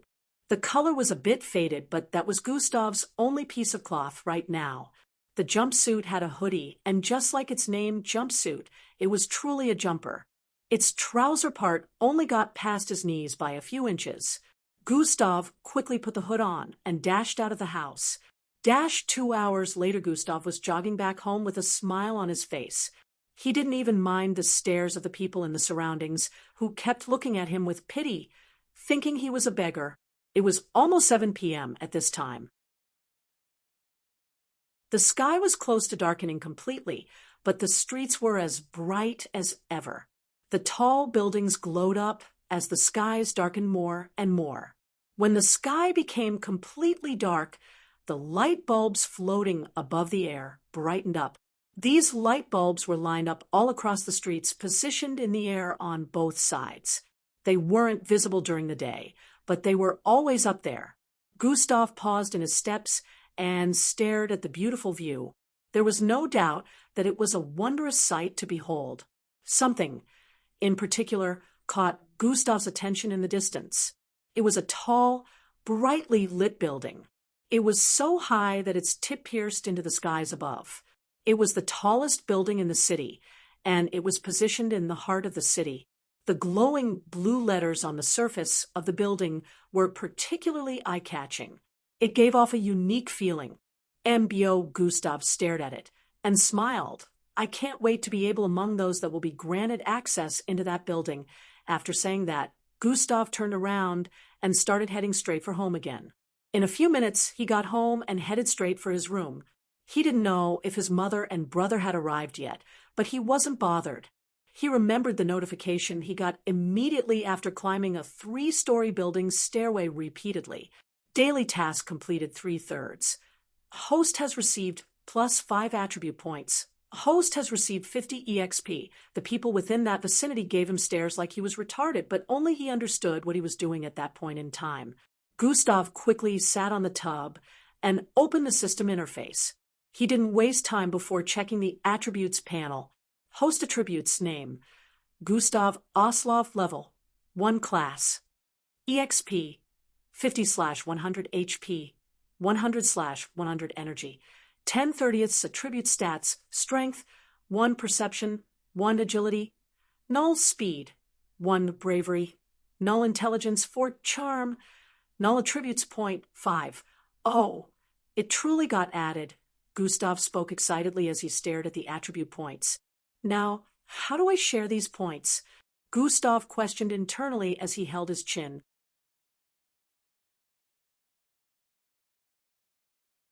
Chapter 10. Gustav stared at the panel with a look of contemplation. Being able to add 5 attributes point to whatever attribute I wish to increase is not bad, but looking at my attributes, 5 isn't enough to go around. Gustav stared intently at the attributes panel. Attribute stats: strength, 1 perception, 1 agility, 0 speed, 1 bravery, 0 intelligence, 4 charm, 0 attributes point. 5. Placing everything in one category is the only way there can be a substantial difference, but at the same time, the rest will be lacking. Gustav was having a hard time deciding. After contemplating for a few minutes more, he came to a decision. Even distribution will be a much better option, Gustav decided. One stat being way above the other, like strength and agility, will have an adverse effect. Imagine having strength but being slow. How will the strength be used properly? This was Gustav's thought process as he came to the conclusion of even distribution. Now, let's go with add 1 point to strength, Gustav stated. Plus 1 attribute point has been added to strength, add 1 point to perception. Plus 1 attribute point has been added to perception, add 1 point to speed. Plus 1 attribute point has been added to speed. Intelligence already has 4 points, so am not adding to that yet. Which should I pick between bravery and charm? Gustav held his chin and pondered. Let me go with bravery. Gustav decided to pick bravery since he felt charm would only assist in getting girls to fall for him, while bravery would help him stand up for himself. What a foolish thought indeed. Add 1 point to bravery, Gustav said. Unable to add points to a non-existent attribute. What? Gustav was surprised to see the notification that popped up after trying to add a point to bravery. Add 1 point to bravery, Gustav said once again. Unable to add points to a non-existent attribute. Gustav noticed that he skipped agility and tried adding points to it too. Add 1 point to agility. Unable to add points to a non-existent attribute. Gustav had the urge to curse upon seeing this, but he held himself back. He scrutinized the attributes panel properly and finally came to a realization. Agility, 0 speed, 2 bravery, 0 intelligence, 4 charm. No, this means I can't add points to agility, bravery, and charm. Gustav started to worry after he came to this realization. Then, how do I raise it? Gustav had a confused look. No matter how he thought about it, he couldn't find an answer. The system notifications that always popped up to give him answers to questions like this was silent. Since I can't add it to them yet, then I guess I'll just add it to strength and speed, Gustav said with a solemn look. Add 1 point to strength. Plus 1 attribute point has been added to strength. Attribute stats: strength, 3 perception, 2 agility, 0 speed, 2 bravery, 0 intelligence, 4 charm, 0 attributes point. 1 add 1 point to speed. Immediately Gustav said that a notification popped up in his line of sight. Host has achieved agility. Points can now be added to agility. Gustav had a look of confusion on seeing this. How did I suddenly achieve agility? He wondered. Attribute stats: strength, 3 perception, 2 agility, 1 speed, 3 bravery, 0 intelligence, 4 charm, 0 attributes point. 0. Is it because I added points to speed? Gustav wondered. Gustav was still new to this, so he knew that overthinking it wasn't going to help. Even though it was faint, he could feel that he had truly increased in strength. He stood up and turned to face his tub. He placed both hands on the edge, clenched it tightly, and lifted it. HNNN. Gustav was able to lift the tub a few centimeters off the ground before dropping it back. Huff, huff, huff. Gustav stared at his hands in shock as he breathed in and out. I definitely increased in strength. I couldn't do that before, he said with an excited look. The bathtub weighed about 85 kilograms. Although he couldn't lift it completely or with ease, he knew he would be able to lift 50 kilograms without stress now. Gustav sat inside his bathtub and smiled. This is it. He clenched his right fist as he raised it. This is how I can finally achieve my dreams. The next day Gustav went to school with his usual means, trekking. Even when he met his brother and mother about to leave the house, He didn't even bother asking her to drop him. He even left the house before them. The daily task was the same as the day before, with slight differences. Quest's daily today's task, 1/3. Travel 7 kilometers, status 0.17 kilometer. Climb to a height of 40 meters, status 0/40 m. Carry a total of 250 kilograms, status 0/250 kg. Rewards for completion, plus 5 attributes points. Punishment for failure. Hidden will be revealed when the host fails to complete the task. Gustav checked out the increase as he ran to school. He already had today planned and well thought out. Before he got to school, a notification had popped up in his line of sight. Daily task completed, 1/3 travel 7 kilometers. Gustav was faster in running than before, so he got to school before activities for the day had begun. He quickly went to his class block and started climbing up the stairways. He ran to the last stair and ran down again.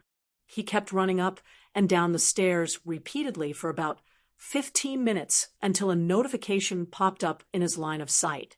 Daily task completed, 2/3, climb to a height of 40 meters. Gustav smiled as he saw the notification and proceeded to climb up the stairways again. He was able to do this without disturbance, since no one ever used the stairs. Everyone used the elevators. Gustav got to his class, and, as usual, insults and snorts were directed at him from different angles. He walked to the far end of the class and sat in his usual lonely corner. What his classmates didn't notice was Gustav didn't look down like he used to whenever he was coming to school. The day activities began. Gustav listened to most of the classes that taught bloodline-related subjects with newfound enthusiasm. After close to 6 years of studying at Echelon Academy, this was the first time he felt passionate about being in class. The day ended again, and Gustav went straight home to go lift the sofa again. In a few seconds, he was done, and the notification popped up in his line of sight again. Daily task completed, 3/3, carry a total of 250 kilograms. Host has received plus 5 attributes points. Host has received 50 EXP. Host has leveled up. Plus 1 attribute points has been added to all of Host's attributes. Gustav had an excited look as he opened the system interface and checked the attributes panel. Just as I thought, leveling up adds 1 attribute point to each attribute. Gustav stared at the panel. Extra 1 point was added to every category except for the charm and bravery. Gustav was excited because he still had extra 5 attribute points to spare. Gustav evenly distributed the attribute points again, placing 2 in strength, 1 each in agility, speed, and perception.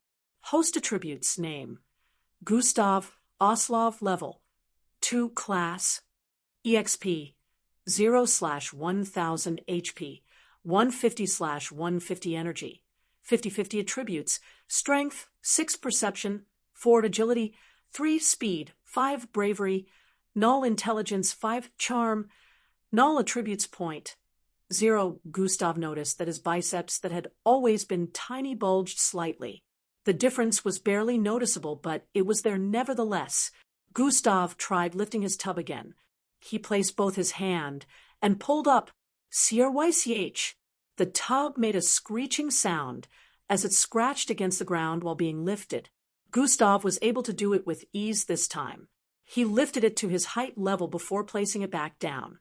Gustav's chest heaved up and down as he stared at his hand and smiled slightly. The next day, the daily task had increased in difficulty again. Gustav didn't mind and kept his current routine in play. As days passed, Gustav kept completing the daily tasks and receiving attribute points. His body was going through a visible transformation in the past few days. His brother Endrik noticed the slight difference, but didn't think much of it. Gustav ignored them most of the time and just went straight to school without saying a word about their mom dropping him off. Just like that, a week had passed. Echelon Academy, it was break period during school, and students could be seen walking towards the cafeteria close to their block. Gustav was currently on his way to the cafeteria, which was located several blocks away from his class, towards the west. He was checking his current stats as he headed there. Of course, he didn't have any money, but there was a free food section there which he always visited every day. He never ate from home, except during the weekends where he would eat the scraps from his mother and brother's meals. His father was away most of the time due to the nature of his work, which was energy mining. This will be explained later on. Gustav was used to eating once a day, and sometimes none. Gustav had been thinking about getting a part-time job, so he wouldn't have to keep suffering, but that was proving difficult. He currently checked his status and was happy to see his 1-week improvement. Host attributes name: Gustav Oslov, level 3 class, EXP 500/2000 HP, 150/150 energy. 50/50 attributes: strength 13, perception 11, agility 10, speed 12, bravery, null intelligence 12, charm, null attributes point 0. Even though according to the system he hadn't achieved bravery or charm yet, he was still satisfied with his current pace of improvement. With his strength, right now, he was able to lift his tub using a single hand. Gustav walked into the cafeteria that was 2 stories tall. The one below was where he always got free food from.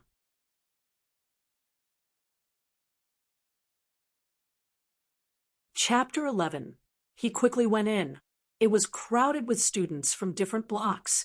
Noisy discussions were coming from every nook and cranny of the place. Dash, Jennifer Brown nude pics have been leaked. Dash, what? Oh my God. Tell me the site name. I need to check. Dash, her body is so hot. Dash, Bo Ran Industries are involved in some kind of scandal now. Most of them had their devices out, checking different kinds of things on the net. Chatting, checking the trends online, etc. Unfortunately, Gustav never had the privilege to own a device, so he never understood what was fun about all this anytime he saw their looks of excitement. The top floor was where mixed blood usually gathered to eat their lunch, but Gustav had not approached there since his last encounter when he was still in Class 1. He was beaten up and thrown down. Ever since that time, he would only come here to get free food, then go to the back of the cafeteria to eat in solitude. This was his usual style. The back of the cafeteria was silent and empty. That was where he always ate. Gustav got the free lunch from the counter, which was located at the far end. Hardly was anyone seen taking food from here. The students within the cafeteria would give him different kinds of glares, but he was used to this, so he wasn't even bothered.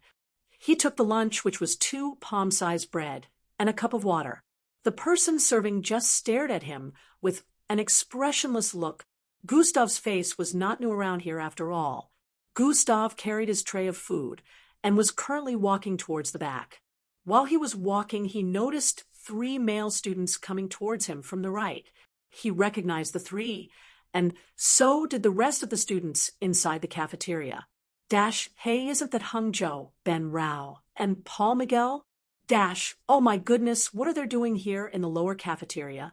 Dash, Hung Jo is still as beautiful as ever. Dash, my dream guy, some of the male and female students exclaimed in excitement.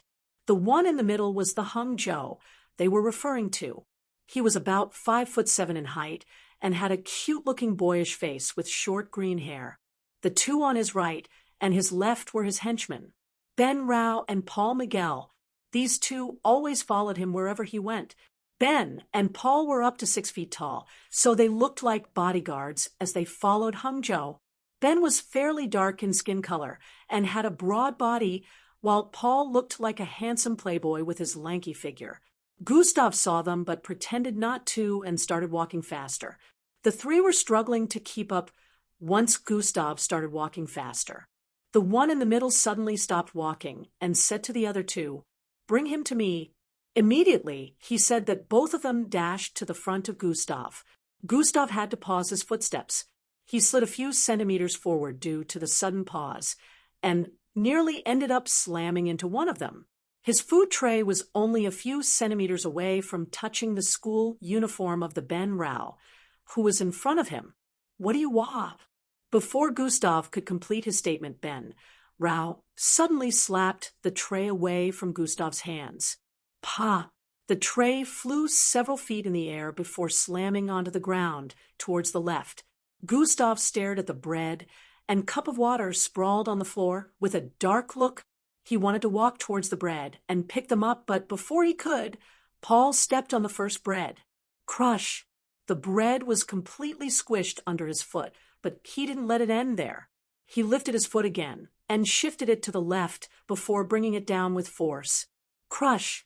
The second bread was squished by Paul's foot.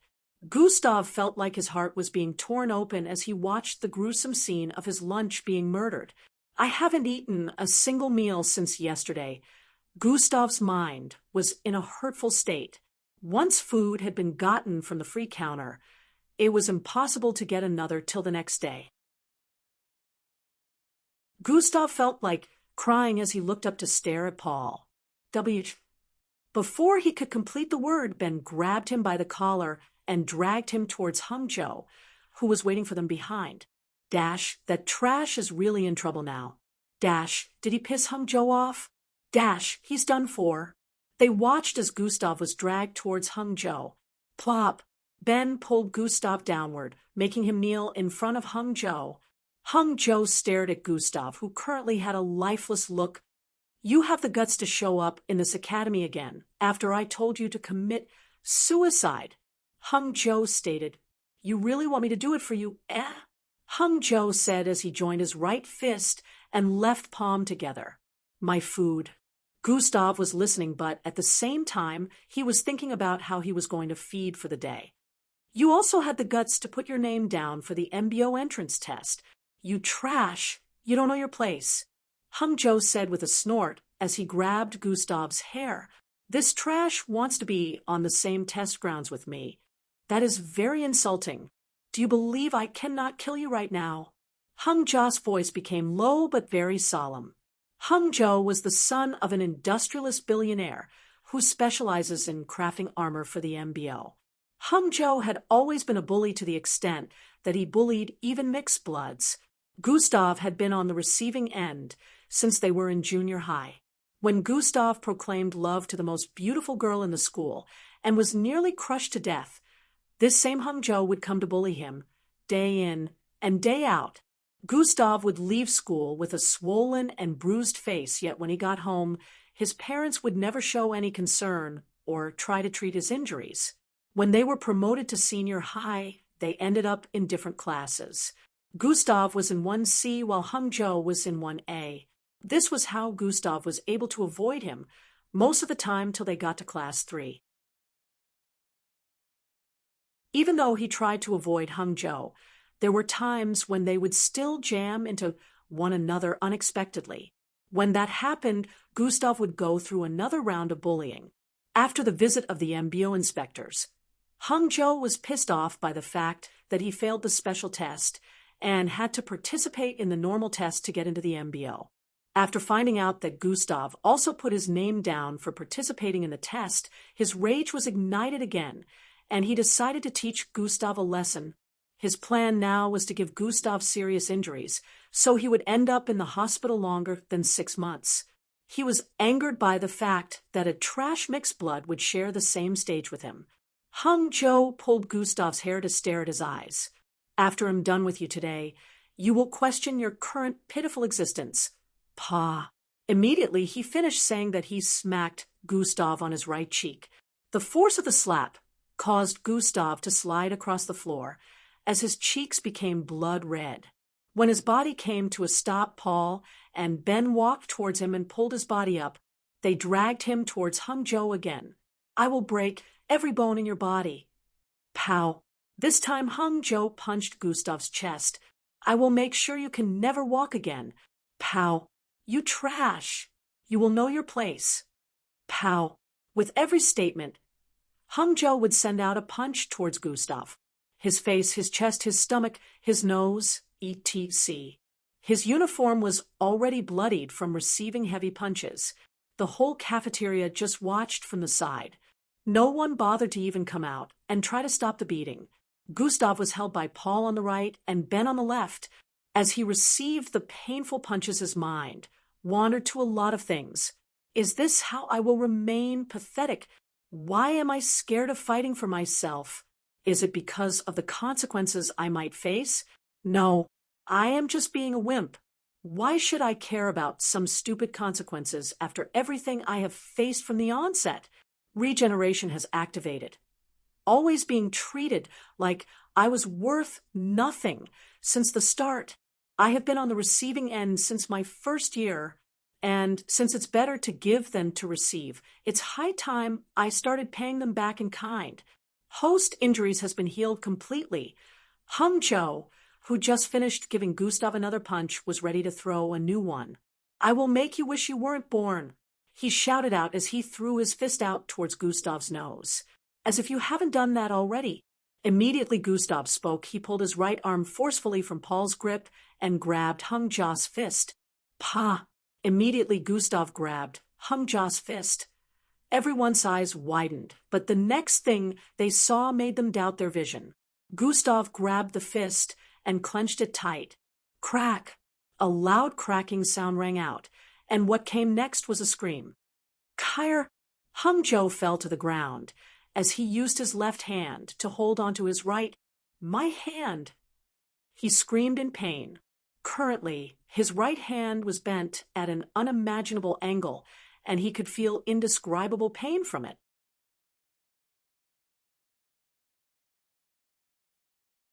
Chapter 12. You bastard! Paul quickly punched out towards Gustav's head from the right side, while Ben, who was on the left, also punched out. Gustav, standing in their midst, saw the two fists coming towards him from both sides and moved backwards with speed. Swoof! The fists missed him by a hair length and almost ended up colliding with one another. As Gustav managed to dodge their first attack, Paul and Ben thought it was due to luck and turned around to attack again. Paul threw out his right fist towards Gustav again. How dare you lay your hands on young master? Hung! Paul shouted out with his fist in motion. Gustav moved to the right side, dodging once again. Immediately, he dodged it. Ben's fist was already coming towards his face from the right. Gustav dodged once again. I can see it. No, I can sense it. Gustav was only a bit faster than they were, yet he was able to dodge their attacks in a timely manner. Is this because of perception? Gustav felt like he could calculate their attack trajectory before they sent it out and also sense an attack that was coming from his blind spot.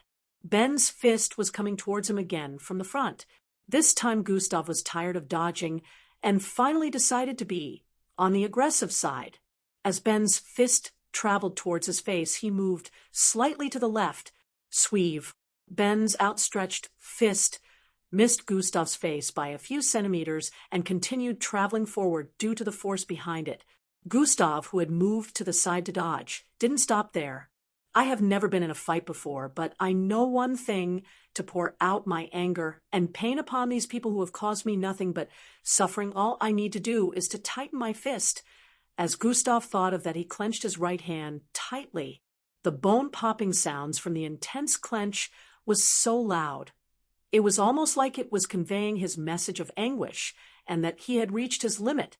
And throw it at the people I detest the most. As Gustav came to this conclusion, he raised his clenched fist and threw it forward at Ben, who just finished punching out. Ben hadn't retrieved his fist yet, so he was surprised to see Gustav's fist heading towards him with intensity. He would have liked to counter, but the fist was just too fast for him to react on time. Ben felt his vision turn blurry as a sound of collision rang out. Pow! Gustav's fist slammed heavily onto Ben's jaw from below. The sound of teeth breaking could be heard as Ben was thrown 2 meters into the air before falling on his back and sliding across the cafeteria floors. 3 pieces of broken teeth, surrounded by some drops of blood, could be seen on the floor beside his head. Gasp! The entire cafeteria gasped in shock after witnessing the unbelievable scene that had just played out before them. Ben had passed out from receiving a single punch from a person that had been deemed as trash by the entire school. Hangzhou, who was seated on the ground, clenching his right hand in pain, had a look of disbelief on his face. How did this trash manage to do that? Paul was also shocked and stood in the same position without trying to attack for many seconds. Gustav just still had his clenched fist outstretched as he breathed in and out profusely. I did it! I did it! I did it! I finally fought back. Gustav's mind was in a state of excitement as he remembered the feeling of his fist colliding with Ben's jaw. There was this sense of gratification and relief when he finally threw the punch. He felt he would have regretted it had he not stood up for himself at this point. And he was right. Had Gustav not fought for himself, Hangzhou would have broken his arms, legs, and spine to make sure Gustav is unable to walk. This kind of injury can easily be healed nowadays, but he knew Gustav didn't have the money to buy what was necessary for healing, and he also knew that no one gave a damn about Gustav, so he might end up remaining a cripple for life. Host has achieved bravery. Gustav stared at the notification that popped up in his line of sight with a slight smile. So this was what I needed? You bastard! What are you laughing at? I will kill you! Paul shouted out and ran towards Gustav with his body morphing. Paul's body transformed into a large, half-man and half-bull figure. He grew to a height of 7 feet. 2 thick brown tusks could be seen protruding from both sides of his mouth. He sent out another fist towards Gustav again. Gustav could sense the significant increase in strength. Earlier, Gustav gauged their strengths to be significantly below his, but now Paul was close to his current strength, close but not as strong. The fist carried power and speed as it closed in on Gustav.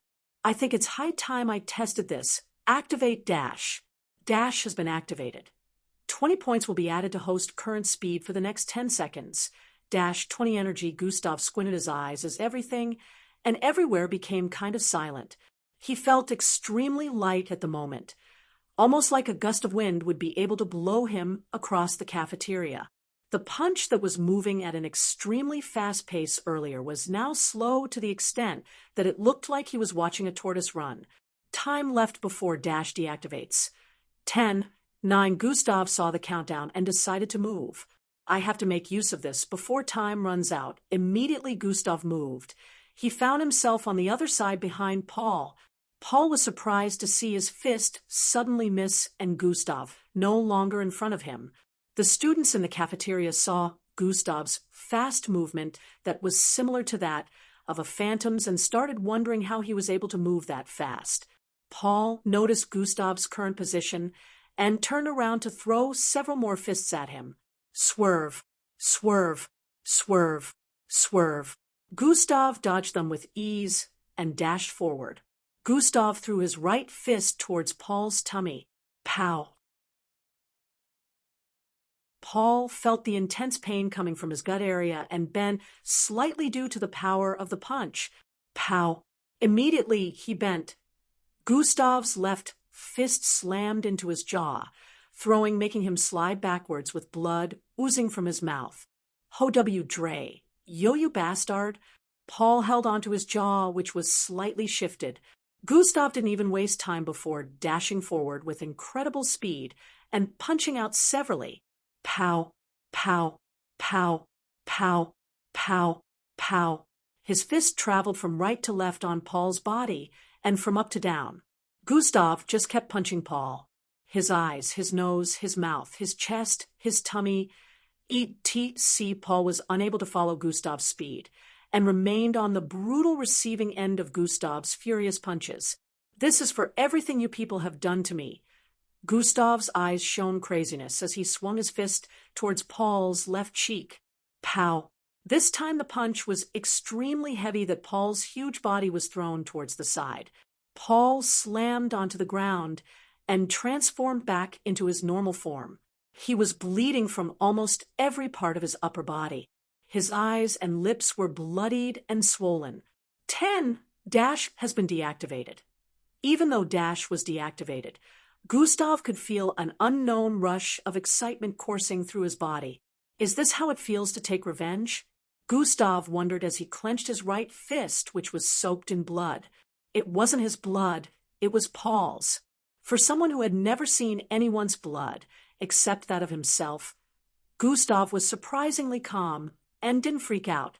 He suddenly swerved to the side as he felt something. 2. A light fluorescent beam passed by his left and slammed into the table, where 4 students were seated. Bam! Kayar! Screams were heard as the entire table crashed, and a huge scorched hole could be seen in the middle. Gustav turned around and noticed the beam was fired by Hung Jo. When Gustav was dealing with Ben earlier, Hung Jo had used a healing solution. Healing solutions were small bottled medicines that healed physical injuries immediately upon consumption. It was expensive, but since Hung Jo had an influential background, he could purchase it with ease. Hung Jo had drunk one of these a while ago, causing his broken hand to heal back. A bright fluorescent light covered Hung Jo's outstretched hand. It could be seen that light rays were currently gathering from every part of the cafeteria and conveying towards Hung Jo's outstretched arm.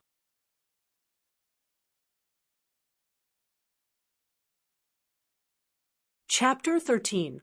You will pay for breaking my hand, you trash. Hung Jo looked like he was really mad as he shot out a large fluorescent beam towards Gustav's position. Activate dash, Gustav called out in his mind. The sounds in the air reduced. The feeling of lightness circulated around his insides, making him feel refreshed. The beam headed towards him was quite fast, yet it was no match for dash. Tush! Gustav dodged to the side and dashed forward with speed. Tush! Tush! The students could barely catch a glimpse of his figure as he dodged Hung Jo's repeated attacks. Pow! A loud striking sound resounded across the cafeteria again as Gustav's fist collided with Hung Jo's stomach. Blurg! Hung Jo vomited out blood, with his eyes widening in pain, as his figure was sent flying across the cafeteria in the form of an arc blam.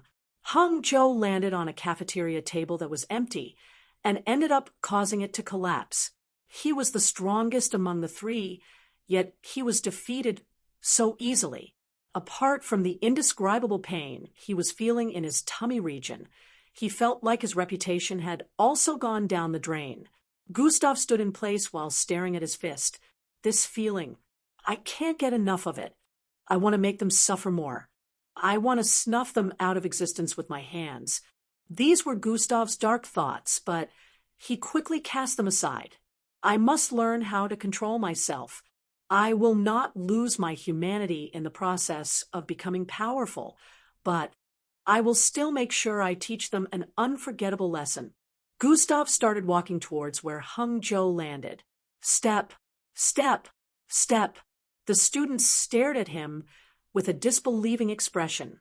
He just defeated the 3 of them with ease. They felt like they couldn't recognize the person in front of them as they watched Gustav walk towards Hung Jo. Hung Jo had a scared look as he saw Gustav standing before him.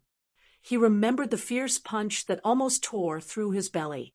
How did you? Trash. He didn't complete the words before Gustav interrupted. You still have the guts to call me trash. Trash just defeated you. So what should you be called? Gustav questioned with a dark look. I am not done with you yet. Hung Jo shouted out as he tried to stand up. His legs wobbled and blood oozed out the side of his mouth as he tried standing up. Just as he was about to fall again, he heard Gustav speak. Let me help you. Gustav reached out to grab Hung Jo's right hand and help in lifting him. Hung Jo wasn't expecting that, and was about to say something when he felt Gustav's hand tightening around his hand. Crack! Kyr! Hung Jo screamed out as his hand got broken again, and he fell to the floor. My hand, Gyre! Snot was flowing out of his nose as he felt tremendous pain than he felt earlier. Since I started this already, even if there will be consequences, I will enjoy every second before it comes to an end. Hung Jo, your legs look like they need some help also. Gustav had an innocent look as he stared at the screaming Hung Jo. Hung Jo kept holding onto his hand as he stared at Gustav, wondering what he meant by that, but in the next second another scream rang out from his mouth. Kyrar! Gustav's right foot stomped on Hung Jo's left leg, causing it to bend to another angle. I think my leg slipped. Gustav left school almost in the evening on this day. The disciplinary committee office was where he spent the remaining half of the day. Gustav, how could you harm your classmates? It was self-defense. Self-defense, you say. Why were all his fingers and limbs broken when we found him? You must be severely punished for this. If you weren't the sibling of the best middle school student, you would have been expelled.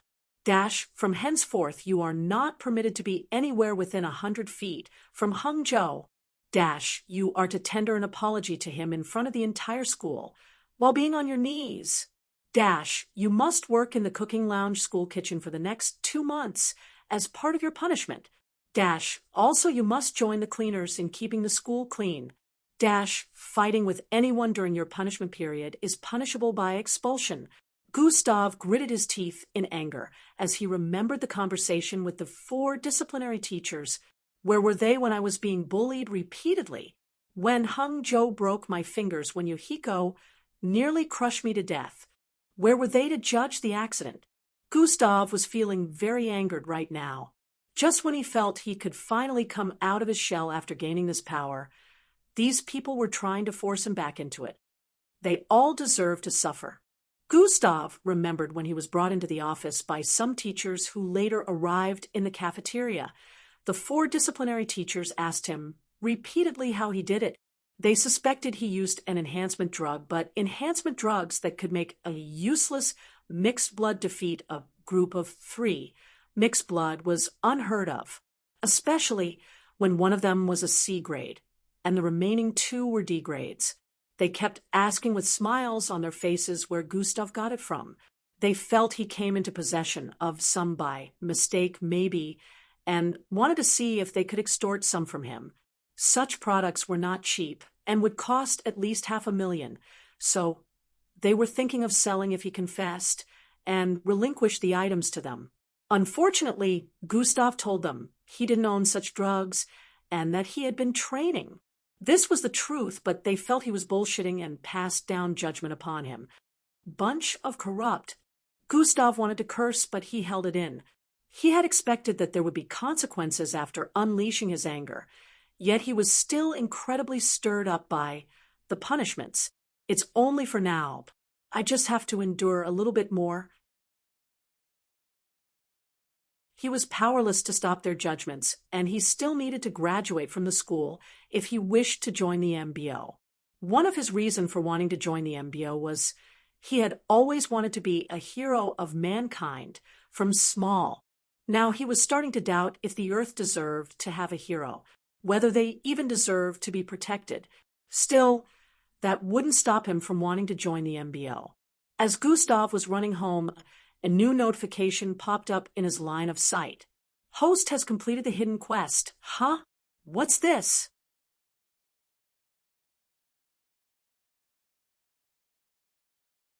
Chapter 14. Read the author's note below for the explanation on the differences between speed and agility. Host has completed the hidden quest. Huh? What's this? Gustav paused his steps as he saw the notification. Get out of the way, kid. His stopping in the middle of the walkway caused some people to voice out in dissatisfaction. Gustav only moved to the side and found a sidewalk bench to sit on. This sidewalk bench was about 100 meters away from the next teleportation circle which Gustav was supposed to travel through. Gustav stared at the notification as he Saturday. Host has completed hidden quest. Hidden quest details. 3 people have shown malicious intent towards you. Kill/inflict serious injuries on them. Quest rewards, 1000 EXP, plus 2 additional attributes point added to all stats. Genetic transformation bloodline upgrade. Level up. Gustav stared at the system with a surprised look. Turns out dealing with them brought multiple rewards, Gustav said with a smile. Gustav didn't regret one bit of what he did. If he was given the chance to do it again, he would even make the experience worse for those 3, since he knew he would be punished either way. Gustav opened the system interface to check his current stats. Host attributes name. Gustav Oslov level 3 class. EXP 1500/ 2000 HP, 150/150 energy, 20/50 attributes, strength, 15 perception, 13 agility, 12 speed, 14 bravery, 7 intelligence, 14 charm, null attributes point. 0. He had checked bravery when he was being judged in the disciplinary committee and was surprised to see the amount. At that time, his bravery went straight up to 5. It didn't start with 1 like the other stats. Gustav could really feel the improvement within his body. It had been almost 2 weeks since he got the system. Seeing the speed of his transformation made him believe that in the next 6 months he would have gotten to the Zulu rank. Gustav decided to check the skills and abilities panel. Skills and abilities - level 2 regeneration, level 1 morph, level 1 toxin immunity, level 1 recreation, level 1 bloodline acquisition, level 1. His eyes focused on dash for a few seconds before a piece of information popped up beneath it. Dash, level 2, ability to increase current speed by 25 for 10 seconds. This means the power of dash has increased by 25%, Gustav calculated. His current speed without dash gave him the ability to travel up to 5 feet in a single movement. His full speed, right now, without using dash, is comparable to Earth's fastest man in the past. In fact, he was slightly faster than him. If he decided to use dash now, 25 points would be added to his speed. Gustav had a feeling of excitement just thinking about it, but he couldn't use it right now since his energy was low. Using dash earlier consumed 20 energy points. He was sure that the consumption rate would have increased now that dash leveled up. Gustav decided to open the bloodline panel to check his bloodline upgrade. Bloodlines, genetic transformation bloodline grade. F, abilities tied to bloodline. Morph. Gustav smiled as he noticed the grade, which was always null earlier, had now changed to F. This means my bloodline can keep increasing in grade. Gustav had the suspicion earlier, but now that he was seeing it with his eyes, he was now totally convinced. Last week when he checked out the bloodline category, he saw genetic transformation bloodline. The name made him feel confused, but after some time he understood that this was the name of his current useless bloodline. This name was something he had never encountered before in all his years of reading about the different types of bloodlines. Not only was it unknown, but it was also considered to be below F grade until he got the system. When he checked it earlier, null, but now it was F grade. Gustav wondered what this upgrade had improved within him, but he didn't notice any differences. After checking for a while, he shrugged his shoulders. Maybe I won't see it just yet, he thought. I wonder if when I steal a bloodline, I will also be able to upgrade it with this system? Gustav wondered out loud. There was no one to answer the ton of questions he had now regarding this new power, but he believed that, with time, he would slowly come to understand how things work. Gustav decided to head home at this point, so he could complete his daily task.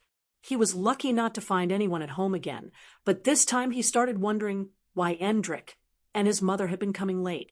After thinking for a while, he decided not to sweat it and started lifting the couch.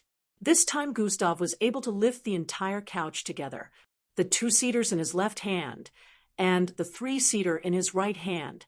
HNN, HNN, HNN, HNN, HNN, HNN. There was no trace of discomfort on his face as he lifted them up. It looked almost natural, and to him, the sofas felt light. After lifting them up and down, for a few minutes a notification rang in his mind. Daily task completed 3/3, carry a total of 1750 kilograms. Gustav did the usual, distributing the attributes points evenly. He changed out of his school uniform into a tight brown singlet and short green boxers. He brought out a small button from his pants pocket as he sat inside his tub. The button was blue. It looked like a regular button for clothes, especially t-shirts, but when Gustav tapped on the surface twice, it emitted a 2-feet-tall projection. This truly brought me more rewards than punishment. He stared at the projection with stars in his eyes. I've never seen so much money in my entire life, Gustav said in excitement. Oh, wait, I've never actually held money before, he said while holding his chin. On the projection, There was a bundle of green and white notes, a weird square-shaped silvery board, and a triangular-shaped mirror-like device. Gustav tapped the bundle of green notes displayed within the projection, and something magical happened. Zing! The bundle of notes appeared in physical form within his tub. Gustav stretched out his hand and picked up a bundle. This button was a technological storage device that every VIP student within the school had access to. It was able to keep things inside it for easy movement and transportation. Gustav didn't own one, but his brother did. Extra fees were paid before the school would grant one to the student. His parents considered it a waste for him to receive one, so they didn't pay extra fees for VIP. This particular one he was holding on to belonged to Hung Jo. He took it off Hung Jo after breaking all his limbs. Just as he expected of a billionaire's son, there was a lot of money inside. So, this is how money feels like. Gustav rubbed the notes within his palms repeatedly. He kneaded, squeezed, and bent them in different angles. If the bundle of notes was a female, it would have shouted out, "Harassment!" After a while, Gustav stopped. There's nothing special about it, really. Apart from power, this also controls the world, yet it's just an ordinary piece of paper. Gustav was having a hard time comprehending this. He decided to put it at the back of his mind. Well, it is still very useful. I will accept this as part of the compensation for destroying my lunch and all those many years of bullying, Gustav said as he picked up the money and moved them back to the projection. When the money made contact with the projection, it was sucked in. Gustav sighed as he wondered how the next 2 months were going to be because of the punishment, but in the next second he scoffed at it. Is it not to clean and cook? I shall learn. Gustav was confident that he would be able to pull through just fine, no matter how it went. He decided to stop worrying and go to sleep. In a dark study calm, the sound of a male shoe heel colliding against the floor could be heard. A man in a blue business suit walked amid large shelves that were stacked with books. The study hallway was more than 500 feet long. The number of shelves placed on both sides was numbering in the 50s, and they were very tall. At the front of the study, another man could be seen sitting on a reading chair. The man had silver-colored spiky hair and a long, pointy dark horn beneath his jaw. In front of the reading chair was a study table, and a book was wide open on top of it. The sound of page flipping was heard, as the man used his finger to brush against the bottom of the large book. Why do you disturb my reading, young? The man spoke with an aged but powerful tone. Father, why did you withdraw the agent I sent out to investigate that issue? The man in a blue business suit paused his steps and questioned as he stood several feet behind the man with the spiky silver hair. Is that why you have come here?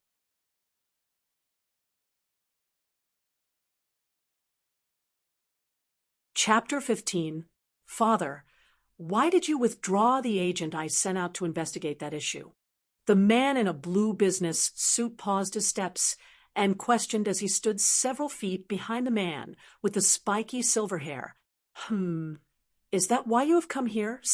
The man with the spiky silvery hair questioned with a low tone. Father, my guts tell me we missed something, the man known as Young said with a convincing look. You come over to disturb my reading just because of what your guts say, the father of the man questioned with a threatening tone. Father, it's no. Before Young could complete his statement, his father interrupted him. You know what my guts say? My guts say you should leave this useless thinking of yours and find something productive to spend your time with. Young wanted to retort when his father continued. My guts also say you should leave my study. You've spent too much time here, after his father said that he went back to reading his book. Young stood behind him with a look of dissatisfaction, but he knew his father well. Once he spoke like this, it meant the conversation was over, and there was no longer room for argument. I will excuse myself, father. He bowed slightly and turned around to leave the study. The father didn't even reply. Only the sound of pages being flipped through broke the silence within the room. Young walked out of the study and arrived in a brightly lit corridor. The walls had luxurious designs and paintings hung on them. He turned towards the left to walk forward. A male in a black bodysuit with a broad and muscular build was seen coming from the other end. Young paused his footsteps after noticing this person. The male had half of his face covered with a green mask. He gave a standing bow when he got to the front of Young. "Young Master Young, I bring reports." The man spoke with a hoarse but slightly deep voice. "Am listening." Young gave the go-ahead for him to speak. Everyone rounded up within the vicinity of that mountain range had been tested and investigated properly. None of them know anything out of the ordinary about what happened to the mountain, the green-masked man answered. "Not a single person?" Young asked. "Those who witnessed, it said a star descended upon the mountain, and that was it. We used the brain tweak device to confirm this." The green-masked man replied again. So the energy surge was just misread? How is that possible when it had the same ratings with that?" Young suddenly remembered something as he was in the process of speaking. "Wasn't there a student that you let slip from your fingers?" Yun asked with a glare. "Yes, but he was just a kid, so I believe he's inconsequential," the green-masked man answered. "Inconsequential? That's the excuse incompetent fools like yourself come up with after failing a task." Young voiced out with a slight look of annoyance. The green-masked man was startled by his sudden remark and started apologizing. "I apologize, young Master Young. It wasn't an intention of mine." Young calmed down and stared at the guard. "Truly, just as you have said, the fellow is a kid. But I don't like to leave any loopholes. Get him and bring him in for an inspection." Young commanded. "As you wish, young master. -5:00. M. Gustav woke up the next morning to see a new notification appear in his line of sight. "New quest has been issued." Gustav rubbed his sleepy eyes and checked the contents of the quest. His eyes shone a baffled look as he checked out the information and the rewards attached. After a few seconds, he shrugged his shoulders. "I wonder why it would want me to do this. Oh, well, it doesn't matter, so long as the rewards are bountiful." After checking it out completely, Gustav stood up and went to prepare for school. In a few minutes, he was ready. At this time, the skies were still dark. Gustav was the first person to leave home, since it was still as early as past 5. The reason for this was his punishment would start today. Even though it was still early, the streets and the sidewalks still had people moving from place to place. The streets and roads were brightly lit, so moving around when it was dark was no issue. From when Gustav left the house, he had changed his skin tone to a dark color. He ran across the walkways with speed, causing his uniform to make flapping noises, and part of it swole up due to wind entering through spaces. Gustav stopped in front of a small shop. This shop was originally a bakery shop, but right now they hadn't opened. Gustav sighed as he stared at the bungalow-type shop. The shop was built in form of a large pink cake with blue and green stripes. Whenever Gustav was heading to school or returning home, he would pass by this shop, and the aroma of foods being baked would waft into his nostrils, making his mouth water. Gustav had always wanted to come here and try one of their bakes, but alas, he never had a single penny in hand. "Now that there's a bit of cash in my possession, I can't get access to you," Gustav said in a dejected tone. He would be leaving home to school early from now on thanks to the punishment, which means he would not meet the shop opened. He also had no idea about the time he would leave school. Gustav turned around and started heading back to school.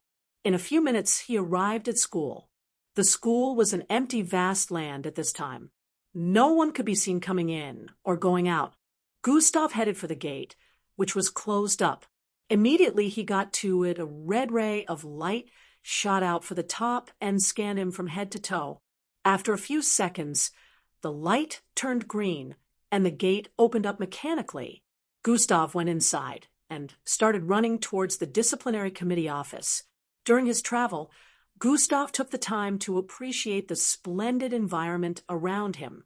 He passed by a large soccer pitch. He took time to stare at it, for a little while admiring its beauty, before he continued forward. Basketball field, volleyball. ETC Echelon Academy had almost everything, but Gustav never had the opportunity to visit any one of them. The last place he passed through before getting to the disciplinary committee office was a large hall. This large hall was no smaller than 3 football pitches joined together. Gustav recognized this place. It was a place he had always wanted to visit. It was the hall where mixed bloods received training within the school, the mixed blood training hall. The mixed blood had their type of extracurricular activities, and coming here to train was a part of it, but Gustav had never been able to come here. Since his parents didn't pay extra fees for him, he wasn't given access to this place and so many others. Since he only went through a part of the school, he didn't pass through other structures that mixed blood had access to, like the dueling grounds and Techniques library. After a few more minutes, Gustav arrived at the disciplinary committee office. He met a teacher there, who handed him a timetable of how his punishment was going to be. After checking it out and receiving the cold instructions and glare of the teacher, Gustav headed towards the school kitchen on the southwest of the school. In a few minutes, he arrived there. "You're finally here. I hope you are ready to work those hands." A short, stoic man wearing an apron and a white hat spoke with a loud, thin voice. This man was the head chef of this kitchen, and Gustav was assigned to working with him. On entering the kitchen, which was pretty large, Gustav could see many cooks. This was the first he was entering a kitchen. He hardly even entered the one in the house, so it was a new experience for him to see large fires, the scent of foods as they were being cooked, etc. Everything was new to him. Gustav swallowed a gulp of saliva. Does this mean I might have access to a lot of food now? The chief chef, who everyone called Boss Danzo, gave him simple tasks from the start, telling him to put a kettle on the fire. Boss Danzo had been told to make sure Gustav went through heinous tasks, but Boss Danzo's thought process was, "Humph, you all want to ruin my kitchen. I will not let that happen." During his first day, Gustav was only tasked with menial chores, offloading cooking materials, lifting some heavy equipment needed for one thing or the other, boiling water. etc. Boss Danzo watched him perform these tasks as days went by. With time passing, he would increase Gustav's work and start teaching him some easy cooking techniques. Host has learned cooking skill, boiling water. Host has learned cooking skill, cutting onions. Host has learned cooking skill, boiling oil. Host has learned cooking skill, frying pickled eggs. At first, when Gustav started, these shameful notifications would pop up in his line of sight. He was surprised to find out that any skill he learned manually would be added to his skills and abilities. As days went by, Boss Danzo noticed that Gustav had the potential for cooking and started teaching him. Dash, turn the dough this way. Dash, add the oil. Dash, stir softly.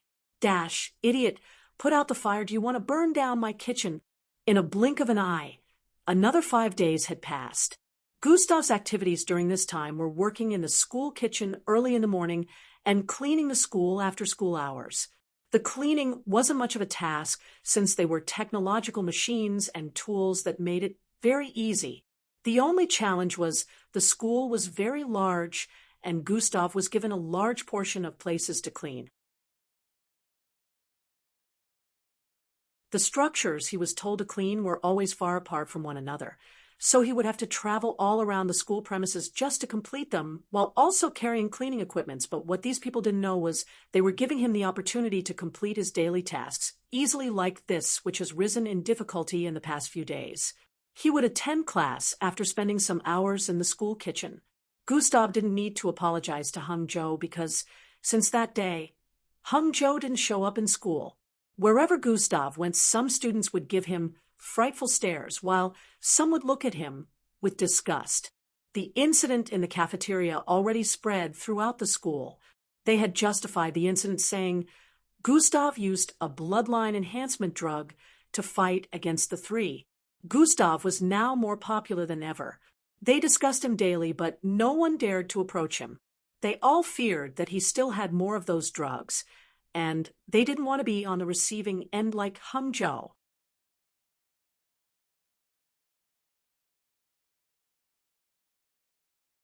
Chapter 16. After school hours, Gustav was heading towards the teacher's block, to go clean their offices. In his hand was a rectangular-looking technological device. It was black and had two circular holes on both sides. This was a cleaning device. It weighed about 220 kilograms. Normally, the device had a wheel to allow easy movement, but the one given to Gustav had the wheels purposely removed by the head cleaner of the school. They had expected Gustav to have a hard time lifting it, but were disappointed when Gustav lifted it with ease. Gustav was currently using his right hand to hold onto it while it was placed on his right side. After walking for about 10 minutes and passing through several blocks, Gustav finally arrived at the teacher's block C. It was a two-story, luxurious-looking academic building. It was painted cream and had designs of different sorts on it. At this time, teachers were already leaving the school to their homes, which made it easier for Gustav to go from office to office while cleaning. This was the first time Gustav was tasked to clean the teachers' offices located in Block C. Gustav found it easy to clean most of these offices because they were neat most of the time. He started from downstairs, going from office to office. When he entered an office, he would place the device on the ground and press a button underneath it. Scanning environment for pollution. A robotic-like voice would be heard, and after a few seconds, it would be heard again. Pollution found. Commencing cleansing. The machine would emit an aqua-colored light that filled the entire office. Every form of dirt, right to the last particles, would be incinerated by the light. It was around 5 p.m. in the evening at this time, and Gustav had cleaned about 3 other buildings before coming here. This was the last building he was meant to clean for the day. After about 30 minutes, Gustav was almost done cleaning every office on this block. He was currently walking through a corridor on the first floor, headed towards the office at the end. He got to the door after a few seconds and looked at the top. At the top corner, there was a rectangular tag where the name of the teacher to whom the office belonged was written. This is Miss Amy's office? Gustav noticed the name on the tag at the top of the door. Gustav brought out a small metal square and placed it before the door. Catch 'em! Immediately, Gustav opened the door and walked, and his eyes widened. What appeared in his line of sight was a beautiful female sporting long gray hair, standing in front of a brown leather sofa. She was currently in tightly fitted sky blue jeans while trying to put on a white t-shirt. The reason for Gustav's shocked reaction was the female standing in front had half of her body exposed. Her belly button along with her smooth and flat tummy was visible. Gustav could also see her green lacy bra, which did not do well to hide the cups underneath. The female, who was obviously changing into another, where before he came in, paused and glared at him. "Miss Amy?" Gustav exclaimed as he turned around quickly and closed the door, while dropping the equipment in his hand. Crash. Huff. Huff. Huff. "I'm dead." Gustav started running towards the stairs. Tap. Tap. Tap. "You think you can just run after peeking at my body like that?" Gustav heard the cold voice of Miss Amy from behind. Gustav's speed was currently very fast enough to outrun the fastest of athletes, yet Miss Amy caught up with him immediately. Gustav felt a hand try to grab onto him from behind. He quickly moved his body to the left, dodging the hand by a hairbreadth, but before he could move further, the same hand suddenly moved swiftly toward the right. Gustav was fast, but he wasn't fast enough to dodge this, and before he could even activate dash, the hand grabbed onto his neck and lifted him. Gustav was like a little chick who was incapable of doing anything once he was grabbed. A few moments later, inside Miss Amy's office, Gustav was kneeling in front of the sofa with Miss Amy sitting on it while her legs were crossed. "So you came to clean my office and didn't even bother to knock before pushing the doors open," Miss Amy stated with a fierce look. "Miss Amy, it wasn't my intention. Other teachers have left the school. I didn't know that you would still be around." Gustav explained without hurry. Now that he was calm, he felt that running might have been a little too extreme. He felt he should have just explained it to her first, since Miss Amy wasn't as unreasonable as most of the staff in the school. "So you weren't told?" Miss Amy asked with an intense glare. Told what, Miss Amy's?" Gustav asked with an obvious look of confusion. Miss Amy stared at Gustav's expression with a straight look. "I take care of cleaning my office by myself," Miss Amy stated. Gustav finally understood why the head cleaner was smiling at him after telling him to go clean Block C. "I wasn't told," Gustav replied honestly while raging in his heart. "That old man set me up." Miss Amy's gaze softened up a little after reading Gustav's expression and realizing he was saying the truth. "Still, that's no reason for you to just barge in. Learn how to knock next time," Miss Amy added. "Yes, I apologize once again," Gustav said. Originally, he was just excited since this was the last place he was supposed to clean for the day, which was why he forgot to knock. "H&M, now you can go." Miss Amy decided to release him. Gustav stood up and bowed slightly before walking towards the door. Miss Amy watched him leave with a contemplative gaze showing on her face. His demeanor has changed. She stared intently at Gustav's movement. She had noticed that his manner of speaking, walking, and even his outward appearance was now different from before. "Something is going on with this kid," Miss Amy noted after scrutinizing him properly. Gustav pulled the door open and walked out. Just as he wanted to close it, Miss Amy called out to him. "Gustav, come here." Gustav heard her call and went back in. What is it, Miss Amy?" he questioned with a slightly baffled look. "Return this book to Library D for me."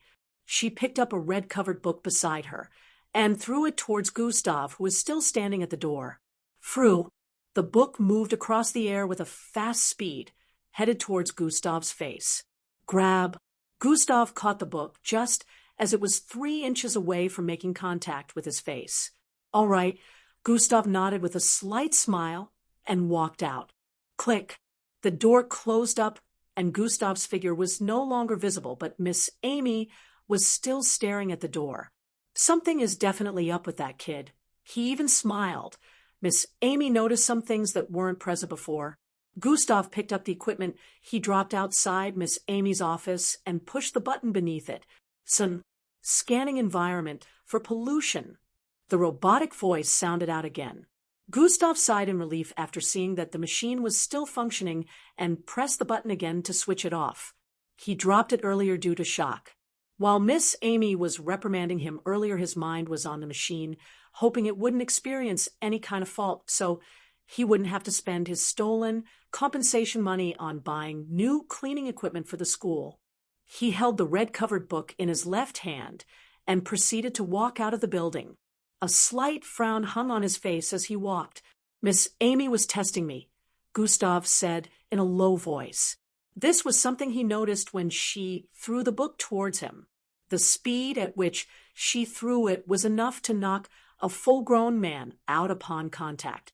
If this was Gustav's former self, he would have been knocked out cold, since his eyes wouldn't even be able to follow the speed of the book. His head would have nearly been uprooted from his neck. "I need to avoid her." Gustav came to this conclusion.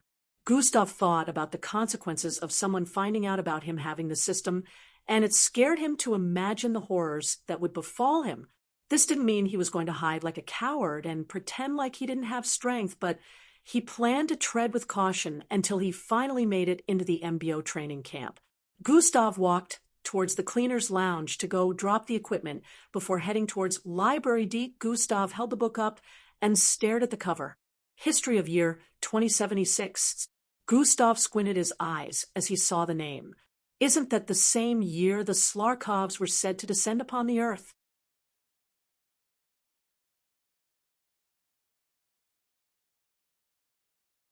Chapter 17. History of Year 2076. Gustav squinted his eyes as he saw the name. Isn't that the same year the Slarkovs were said to descend upon the earth? Gustav questioned with an intrigued look. She said Library D. Gustav's eyes widened as he came to a realization. That's the library only accessible to VIP mixed bloods. Gustav found a tree by the roadside and sat underneath it. He stared at the book in his hands again. "That's why I've never seen this one," Gustav spoke as he turned the book to the side, checking every part of it. Gustav had visited the libraries that were accessible to normal students and also read a lot of books, but he never for once saw a book that had the history of the past as big as this. Every history book that gave information on the time of the Slarkovs' descent was never more than 3 pages full. Those history books never gave a lot of information. Only the ones known by the masses were available there. Gustav had always wanted to know more and sensed that a lot of information was missing, but since he was never given access to the better libraries, he had to make do with what he had. Gustav was intrigued, so he opened the book and started flipping through the pages. The first information that he saw talked about how humans were starting to make progress in technology and were proud of their findings until the Slarkovs descended with 1,000 large spaceships that were half the size of a moon. Their descent made the humans realize that aliens existed, and also the appearance of the Slarkovs was one that even the most technologically advanced space station couldn't detect. The Slarkovs descended without a single spaceship being detected, what gave them away when they arrived in the Earth's atmosphere, and their large spaceships could be seen from the Earth's surface. Gustav flipped to the next page. He had completed the first page in less than a minute. He continued reading with an intrigued look. Humans who thought the Slarkovs were a threat fired all their artilleries, missiles, etc. towards the spaceships as they descended. Nothing worked. The spaceships were impervious to every single weapon the humans possessed. Humanity realized at this point that their technology was still lacking even though improvements had been made. The Slarkovs, who didn't understand the human tongue, at first used their technology to download humanity history while descending. Every human being within the planet had their brains picked, and information was gathered for the consumption of the Slarkovs. After that, they could speak the human tongue and understood human culture. The Slarkovs descended upon several continents with their mini-ships. The humans, who were obviously still stupid, sacrificed many locations in the world by sending nukes just so they could rid the Earth of Slarkovs. People died, but the Slarkovs remained alive because they were being protected by an energy field. After numerous failed attempts to destroy the Slarkovs, humans gave up and succumbed to their fate.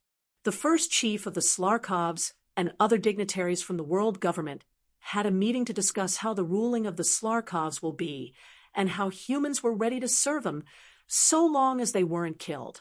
Surprisingly, the chief of the Slarkovs, Lord Frambolton the 88th, explained to the world government how the humans had misunderstood their descent.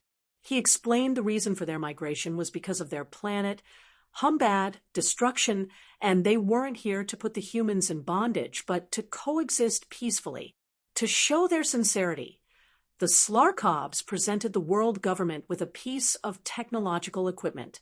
This was where humans realized that the Slarkovs were a peaceful race, and they had just killed their kind for nothing. Even though the Slarkovs had the power to bring the whole of humanity to their knees, they decided to live equally among the humans. The Slarkovs also decided to sign a treaty with the humans telling them they would give anything in exchange for staying on the Earth. The humans, who had realized that the Slarkovs' technology far surpassed theirs, decided to exchange permission for knowledge. This year was known as the transitioning of mankind. That same year, chaos ensued as large meteorites hit the Earth's surface. The parts in the world where these meteorites hit should have caused a lot of people to perish, but it was already predicted, so the inhabitants of these places had already been moved out. After these meteorites landed in several parts of the Earth, a surprisingly magical phenomenon happened. The meteorites caused those parts of the Earth to cave in, creating some kind of underground ruins. It was later discovered that these meteorites were parts of the Slarkovs' home planet that was destroyed. The underground ruins were later explored by scientists, and new energy was found there. The energy was called Hill of Crystal. The Hill of Crystals actually came from the destruction of the Slarkovs' home planet. Gustav noted this piece of information. This was where humanity's progression in the field of energy began. Gustav flipped through the last page with a look of disappointment. That's it? Gustav lamented. He could still tell that there was more information withheld. Gustav had just finished a book with about 100 pages and 20,000 words in 20 minutes. Everything written there was plastered in the walls of his mind. He still wished to find out more. When he closed the book, he noticed a small set of letters carved out beneath the back cover. Vol 1, Gustav read it out with a smile. This means there's another volume. Gustav stood up and dusted his uniform. I probably won't be allowed to take or read any book in Library D. Gustav thought about how he would solve this issue. After a few seconds of contemplating, he decided to head to Library D. It was around 15 minutes to 6 in the evening at this time. It would take Gustav at least another 20 minutes of walking to get to Library D. The librarian will probably be leaving soon, so I can't take that long to get there, Gustav thought as he prepared to use Dash. He looked around him, checking the surroundings properly. After noticing that no one was in the vicinity, he turned towards the right where a long curved road could be seen ahead. Activate Dash. Immediately he called out in his mind. The sounds in the environment became fleeting again. The feeling of lightness enveloped his body again. Gustav crouched his legs a bit before dashing forward. Swoosh! He streaked across the path with speed, following the curvy road. With every movement, he traveled more than 100 feet, dashing past the trees on the sides of the road. The trees were a bit distant from one another, but he was able to cross from the first one to the next in a second. The winds blew his hair backward and made his uniform disordered, yet this was a feeling that he would never trade for the world. Dash has been deactivated. The timer for Dash came to an end for the third time as Gustav arrived in front of a large rhombus-shaped building. This building was painted brown and white. It was like a hall, but it looked like two slanted rhombuses joined together. Gustav went towards the entrance where a male security guard was stationed. Show me your VIP badge. It's you? You are not allowed here. Leave at once. The male guard recognized Gustav, the supposed trash of the entire school, and his expression turned fierce. Miss Amy asked me to return this. Gustav raised the book in his hand. The guard stared at the book with a surprised look. Miss Amy asked you to return it? Are you sure? The guard's expression became a bit tensed when Miss Amy's name was mentioned.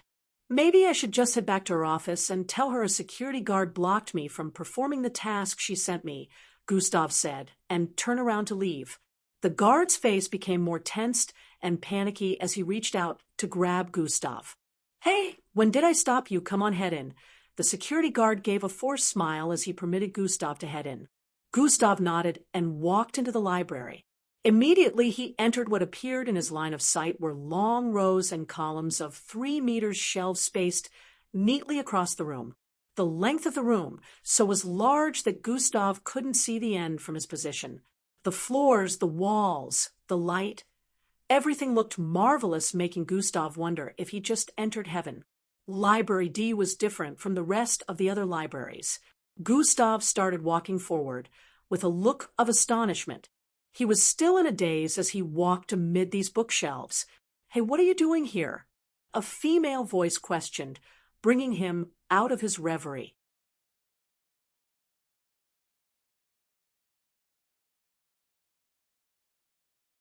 Chapter 18.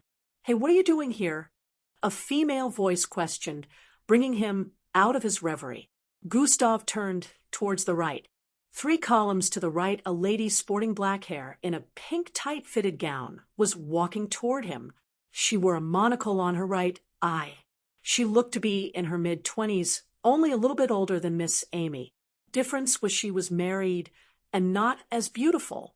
I have never seen you here before. Who let you in? The female questioned with a glare. Surprisingly, she didn't recognize Gustav's face. This was because she was the librarian of Library D, Mrs. Pottery. She stayed in the library all of the time. Miss Amy asked me to return this. Gustav raised the book as he replied. Miss Amy sent you? Mrs. Pottery scrutinized Gustav from head to toe as she asked with a look of disbelief. Gustav nodded in affirmation.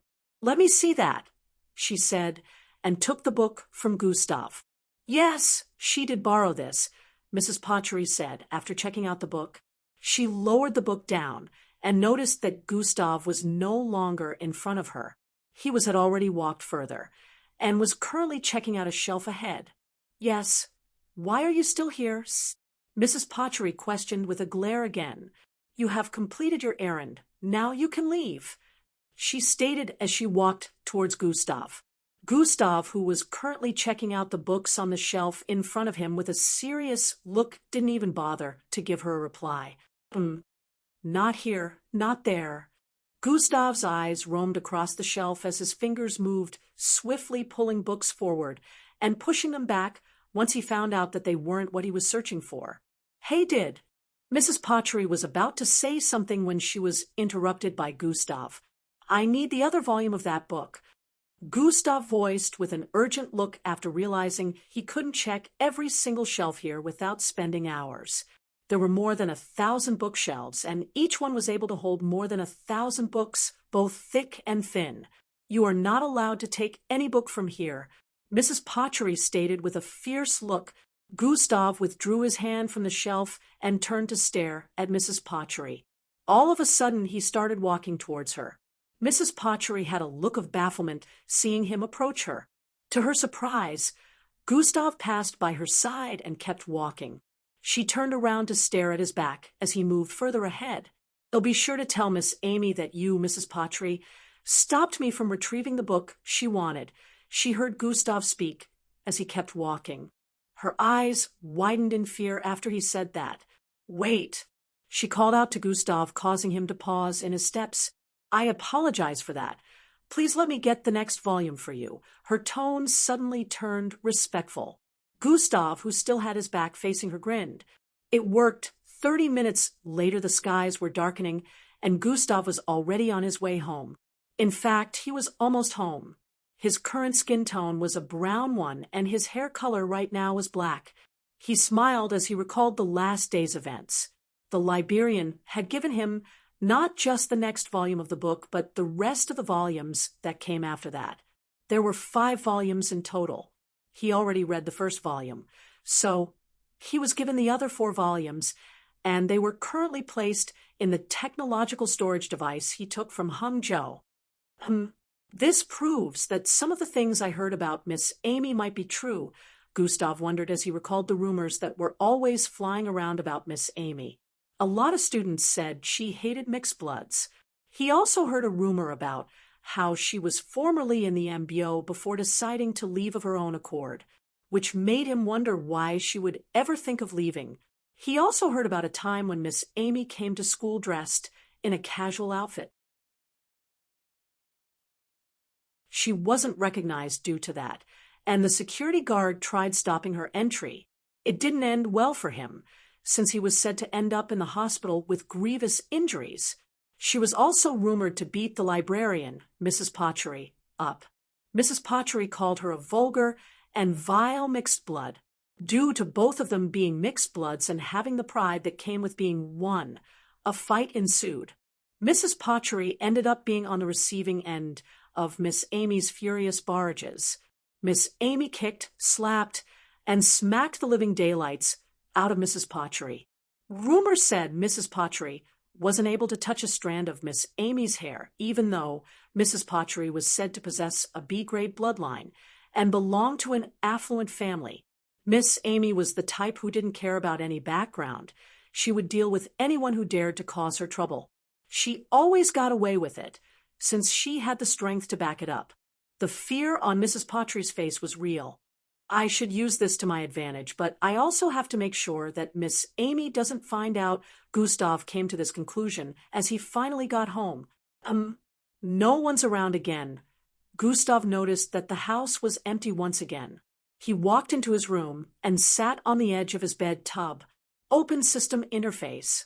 Gustav called out. Host attributes, skills and abilities, bloodlines, quests, shop. The red panel appeared in his line of sight. Gustav stared at it for a little while. I wonder what level I have to get to before I can access shop. I can't wait to see what this shop function has to offer, Gustav stated with a look of anticipation. The first time he tried to access the shop, a notification popped up. Host hasn't reached the level required to access shop. Every time he leveled up, he always tried to access it. Host attributes, Gustav called out. Host attributes name, Gustav Oslov level, for class. EXP 250/9500 HP, 170/170 energy, 40 80ths attributes, strength, 23 perception, 21 agility, 20 speed, 22 bravery, 19 intelligence, 22 charm, null attributes point. 3 weeks had passed since Gustav started his punishment, and he would say it was going pretty well for him.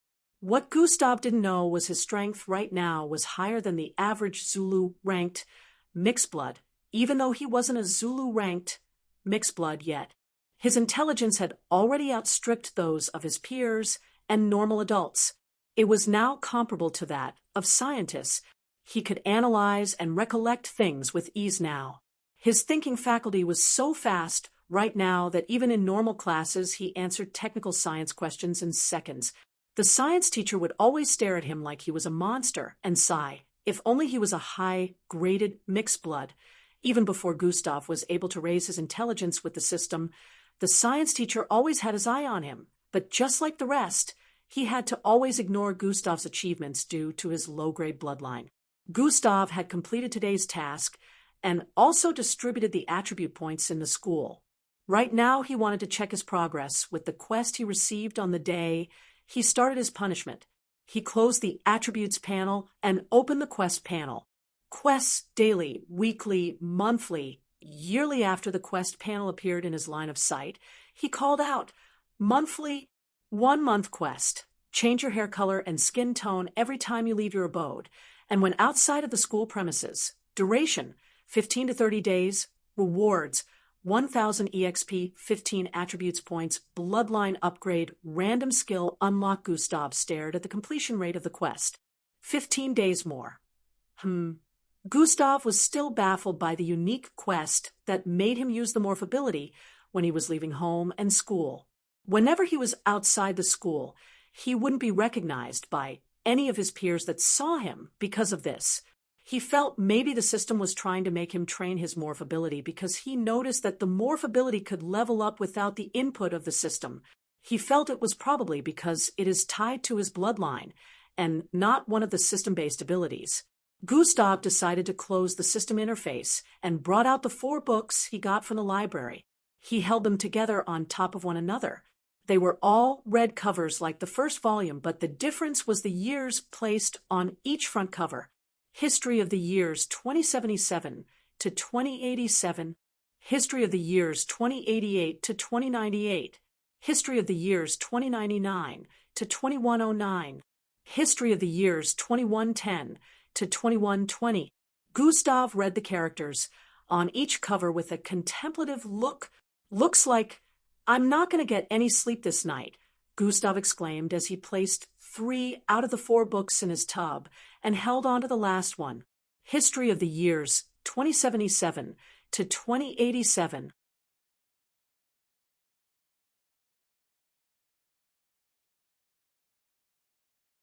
Chapter 19. The next morning, Gustav finally finished the last page of the last book. It was around 5 a.m. at this time. This has been an eye-opener. The general public hardly know anything about the past. Was this the government way of keeping information from a lot of people? After reading the history books, Gustav had suspicions because of the things he found out. There was a lot of information withheld from the general public. There were still more that he wished to know. The 5th volume only covered years 2110 to 2120. This was the year 4094. Gustav longed to know what happened after, and now he felt the world wasn't as simple as he thought. They were terrorist groups of mixed bloods that have been existing for centuries, creatures known as mixed breeds that were said to have their bloodline go haywire after defective awakening, etc. So many things that Gustav didn't know beforehand because the city he grew up in was a top-class one that hardly got infiltrated by criminals and the rest. How is it that the MBO is not able to handle all this? Gustav had always naively thought the MBO was powerful enough to handle everything related to mixed bloods criminalism. He had no idea that the world was even darker than he knew it to be. Ding! A notification popped up in his line of sight. Host has completed the goal. Read 1,000 books. What? Gustav stared at the notification with a shocked look. Goal? He had never seen the system bring up anything goal-related even after opening the system interface more than 1,000 times. This was the reason for his shocked reaction. Goal reward. Host has unlocked a new attribute, mental fortitude. Is this what scholars mean when they say knowledge is power? Gustav held his chin as he stared at the reward. Mental fortitude. I wonder how many points he'll get right off the bat for that. Gustav pondered as he opened the system interface and called for the Attributes panel. Host Attributes name. Gustav Oslov level. For class. EXP. 250/9500 HP. 170/170 energy. 80 attributes. Strength. 23 perception. 21 mental fortitude. 2 agility. 20 speed. 22 bravery. 19 intelligence. 22 charm. Null attributes point. 0. Just 2. Gustav was kind of disappointed after noticing the small figure placed in front of mental fortitude. He was expecting the number to shoot straight up like bravery, but it ended up being lesser. It's going to take a while for me to raise it. Gustav held his chin as he calculated how many days and points it would take for mental fortitude to reach the rest. Gustav still wanted for each of his attributes to rise evenly. So for now he had decided to put off adding attributes to other stats till mental fortitude will have the same points with them. Gustav quickly went to prepare for school again today. 30 minutes later, Gustav was on his way to school already with his skin color being pale white and his hair color being green. He looked so much different from his usual self, unrecognizable. Also, what Gustav didn't know was his height was increasing and his body size was becoming bulkier by the day. If anyone compared him to how he looked last month, they would see the changes. Gustav got to school and headed for the school kitchen immediately. When he got in, he met Boss Danzo moving from place to place while giving instructions. "You're late, kid," Boss Danzo said, and threw an apron towards Gustav's position. Gustav caught it and wore it with a smile. "Good morning to you too, Boss Danzo," Gustav greeted after he finished wearing the apron. "Huh? Wipe that cheeky smile off your face. I'm not falling for it," Boss Danzo shouted out as he turned towards the left. This caused Gustav to smile even more. "Sure, Boss Danzo," he replied as he walked towards the large cooking equipment placed in front. In the past 15 days, Gustav and Boss Danzo had built a kind of relationship that Gustav had never shared with anyone. The 15 days were supposed to be filled with torture. Instead, he was enjoying it. Boss Danzo always treated him like he was a real staff. Boss Danzo was liked by everyone for many reasons. He never discriminated against anyone, always valued the input of every worker here, including Gustav. Gustav never thought a day would come when someone would utter the word, "Good job" to him, with a warm smile.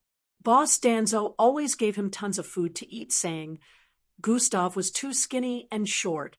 Gustav had really grown to like Boss Danzo. Also, he couldn't see the scheming and vileness in his eyes like the way he saw other people.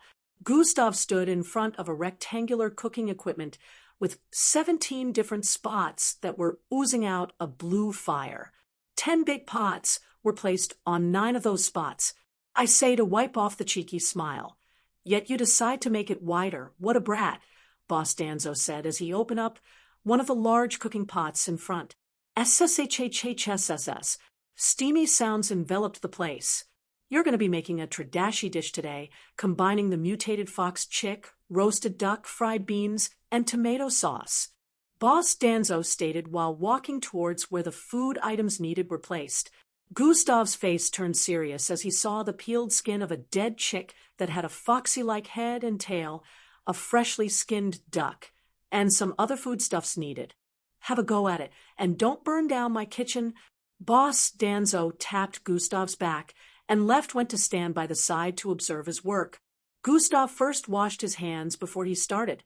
His right hand first went towards the body of the duck, and his left hand grabbed a knife. Chop, chop, chop. In the blink of an eye, Gustav had already chopped the body of the duck to small pieces with the knife. After doing that, he opened one of the pots and threw them in. SSHHHSSS. The sounds of steaming could be heard again as Gustav's hand moved to the next item. Boss Danzo watched him from the side with a wowed look. This kid is really great, he thought internally with a smile. Suddenly he frowned once again as he remembered something. 30 minutes ago behind the kitchen building, Boss Danzo was having a conversation with a middle-aged, fat man sporting brown hair. I asked you to make sure he suffers. Give him a heavy workload. Why does it look like you haven't done any of that? The man spoke with a look of anguish. Mr. Lon, he was sent here as punishment to work in this kitchen, and he is doing just that. Boss Danzo, replied the man. Oh, is that how you have decided to play it? You want to protect that trash. Mr. Lon stated with a threatening tone. I don't know what you're talking about, Mr. Lon. Gustav is serving his punishment just as you forewanted, Boss Danzo stated, and turned around to head back towards the kitchen. If you'll excuse me, I have work to do. Boss Danzo didn't even bother looking backwards as he walked into the building. Oh, we shall see, the man stated, and turned around to walk towards a red, floating vehicle in the middle of the road. If Gustav was here, he would recognize the man, who was one of the teachers in the disciplinary committee. I wonder what those bastards have against this kid, Boss Danzo wondered as he stared at Gustav, who was currently running from pot to pot and putting ingredients inside them. The aroma of his cooking entered into Boss Danzo's nose, and he smiled. What a good lad. The school activities ended uneventfully again today. The environment became rowdy again as students walked out of their classes towards the school park where their rides will be waiting to take them home. Gustav recollected today's activities as walked towards one of the buildings he was meant to clean today. He couldn't find any one of the subjects they had today, substantial except for Miss Amy's. I am close to channeling my bloodline past the 4th point. It only needs a little more push, Gustav said as he remembered that one of his classmates had successfully channeled his bloodline past the 4th point, becoming the first Zulu-ranked mixed blood in their class. Drail Godson was his name, and he was among the students who Gustav planned to deal with. Class 3 had several students that had channeled their bloodline past the 4th point, but Drail was the first student to do that in Class 3C. Gustav was able to sense his bloodline within his body from the time his bloodline got upgraded to F. He had been channeling it day by day during the middle of the night to make it move further and increase in quantity. Also, his daily usage of morph helped in the increase. He was only a little step away from channeling it through the 4th point now. Gustav was walking on the path that led to the mixed blood training hall. He was currently passing by the side of a pitch where some mixed bloods could be seen playing a football match. This was one of the mixed blood playing grounds. The mixed bloods couldn't mingle with normal people because normal people could get hurt due to their high level of strength. This was why mixed bloods had their own sports grounds located separately, where they played among themselves. Bam! All of a sudden a loud striking sound reverberated across the place. Gustav turned to look towards the left and saw a blazing ball coated with fire heading towards his direction. You kicked it in the wrong direction, idiot. A loud voice shouted out from inside the pitch. Sweehiai. The ball cut across the air in an arc with an astonishing speed, headed, as it flew towards Gustav. The speed was way too fast for a normal person to follow, but Gustav could see the incoming blazing ball. Gustav reacted by quickly stretching out both his hands with speed. Pow! The sound of collision rang out as the ball got trapped in between Gustav's palms like a keeper protecting the goalpost. The force made him slide back a bit, but he was still all right nevertheless. SHHHSSHH. Mist was erupting from the ball and his hands as the fire went out. He stared at the students approaching with a cold look.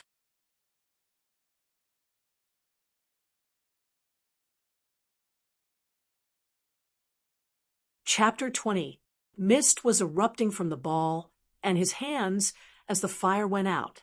He stared at the students approaching with a cold look. The students playing in the pitch were heading towards him. There were about 7 of them headed in his direction. 4 of them wore a yellow sporting vest with white shorts, while the other 3 wore green sporting vests with blue shorts. They all had bulky builds that made them look like bodybuilders. Hey, are you ALRI? One of them wanted to ask when he recognized the face of the person who caught the ball. It's you. The student who was currently in a yellow sporting vest with long blue hair pointed at Gustav. Return our ball, he said with a threatening tone. Gustav held the ball in front of him with one of his eyebrows raised. Is that how to apologize? Gustav recognized these students to be from Class 2, which meant they were his juniors. They were his juniors, yet he looked like the junior among them due to his size. Normally, students of Class 3 will not be seen playing since everyone was busy trying to channel their bloodline through the 4th point. Apologize? The male student stared at Gustav with a look of bafflement. Ha ha! The 7 students suddenly started laughing hard after hearing what Gustav said. This trash has the guts to tell us to apologize.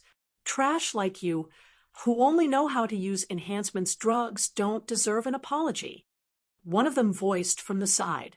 All right, since there's no apology, I guess your game is over. Immediately, Gustav uttered those words, his hands on the ball clenched tightly. Pa! A loud bursting sound reverberated across the place. Gustav's fingers had pierced through the ball, causing it to burst. Gasp! How did he do that? Even with my strength, right now, I can't destroy the ball unless I attack it with my full power.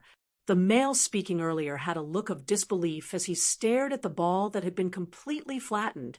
This ball was a special type that was specially made to be stronger than normal. Its elasticity made sure they didn't sustain injury when they kicked it, yet it was powerful enough to withstand their kicks when they made use of their bloodline abilities. When mixed bloods played football, they made use of their abilities in the game, which was why the ball was coated in flames the other time. One of them used his bloodline ability to fire a shot. He must have made use of those drugs again. Most of them came to this conclusion after thinking about it. The student wanted to speak again when he saw something headed towards his face. Gustav threw whatever was left of the ball at the face of the student who just spoke. Pow! It was only a casual throw, yet it packed enough force to push him back. Arg!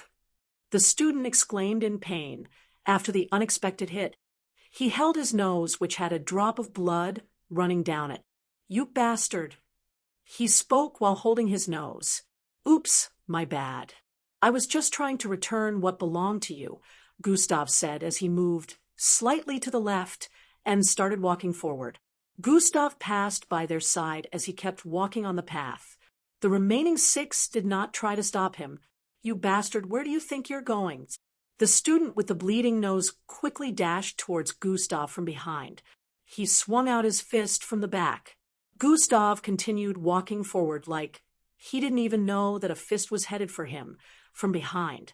Just when the fist was some centimeters away from touching the back of his head, Gustav suddenly shifted his head towards the left. Swai! The fist passed by the right side of Gustav's face from behind, missing him by a hairbreadth. The student didn't relent and continued sending out fists even after he failed to land the first. Shwai! Swerve! Shwai! Swerve! Swai! Gustav dodged every attack with ease and fluidness. The junior student threw out an enlarged fist as he moved forward. This time it was obvious that it was much powerful than before. Gustav, who had been dodging without even turning to face the student all this time, suddenly swerved to the left and stuck out his right foot. Due to his body moving forward with sudden acceleration from the heavy fist he threw out, he couldn't stop himself in time even after seeing the foot stuck out in front of him. Trip! Immediately his left foot collided with Gustav's right foot. He was sent tumbling forward. Bam! Bam! Bam! He rolled repeatedly across the road before coming to a stop. Oops, my leg slipped. You probably should watch where you're going next time, Gustav said as he continued walking forward. The student gritted his teeth with anger while still laying on the road and turned around to look at the rest of his mates. You all are just going to stand there and watch, he shouted out with a rage-filled voice. The 7 of them flinched. He's going to use more of those drugs. And I don't want to end up like Hung Zhao. One of them voiced out the thoughts of the others. You bunch of cowards, he can't do a thing to us right now. If he fights, he will be expelled. The student on the ground revealed. Oh, so that's how it is? Now that they understood, they started walking forward. They felt that even if Gustav was to make use of the drugs for enhancement, he couldn't dodge every one of them at the same time. Gustav turned to stare at the 6 running towards him, while channeling their bloodlines. One of them had dark-looking spike extending from his eye, which he dragged out and held like a weapon before running towards Gustav. Another conjured flames around his fist and legs as he ran towards Gustav. One made small metallic balls appear out of thin air. He placed it in his palm and used his middle finger to start flicking them out one after the other. The speed of the small balls were like bullets from a gun as they shot towards Gustav's Weehai. Gustav moved to the left, immediately dodging the first projectile. Swerve, swerve, swerve, swerve. Gustav dodged the projectiles cleanly once again. The others had already arrived before him with their attacks when he finished dodging them. Hiya! Hiya! They all shouted out as they attacked Gustav at the same time. Swerve! Swerve! Swerve! Swerve! It was as if Gustav had eyes at the back of his head as he dodged every single attack from every angle. The flames, fist, etc., every single attack was unable to touch him. Just like they said, Gustav couldn't attack them for now due to the punishment since he didn't want to get expelled, but he had already thought of ways to deal with them without having to make contact. What Gustav was currently making use of was his high perception stats and speed coupled with agility, so he was able to accelerate and decelerate at any given time with ease. His perception allowed him to sense everything within a radius of 20 meters. This was why their attacks couldn't hit him even from his blind spots. Gustav dodged in a zigzag-like manner, almost like he was dancing. This bastard just stay in one place. One of the students voiced out idiotically with a look of frustration. After dodging for a few more seconds, Gustav suddenly accelerated backwards. Fwum! His sudden movement and speed was something they had not expected since he had been moving at a particular speed from the start. The student who had his fist coated with fire already threw out a punch, and it was headed towards the face of one of his classmates, but by the time he noticed it, he couldn't stop himself. The one holding a dark long spike was currently swinging it towards the neck of the student, who had his fist coated in fire, while a small metallic ball was headed towards his left eye. Bam! Bam! Bam! It was too late to retract their attacks, so they ended up hitting one another. Kaiar! Kaiar! Kaiar! Cries of pain rang out as 4 of them fell to the ground while holding on to different parts of their body. The remaining 3, along with the first one to attack, paused their steps and stared at Gustav.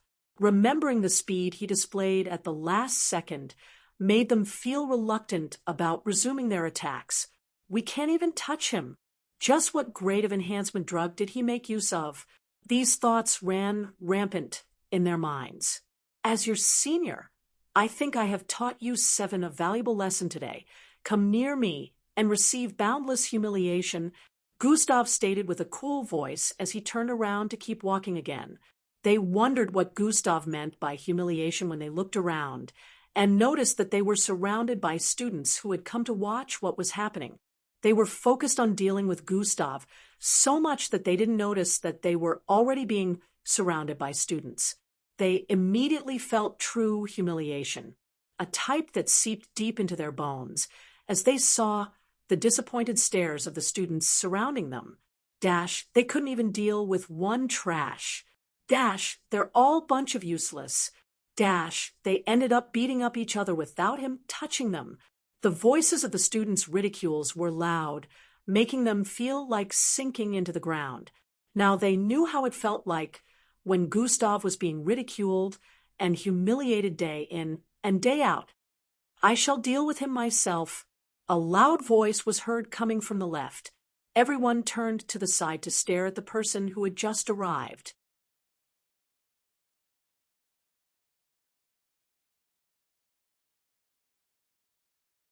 Chapter 21. I will deal with him myself. A loud voice was heard coming from the left. Everyone turned to the side to stare at the person who had just arrived. Gustav, who was walking forward earlier, heard the voice and felt it sounded familiar. He stopped and turned around to look at spectating students move aside for a male student to pass through their midst. Gustav recognized the face of the brown-skinned, bulky male approaching. He was a large Oh my goodness, isn't that Paul Miguel? It is him. But I don't see Ben and Hung Jo anywhere around, some of the students exclaimed as Paul walked towards Gustav. "Oh, it's you.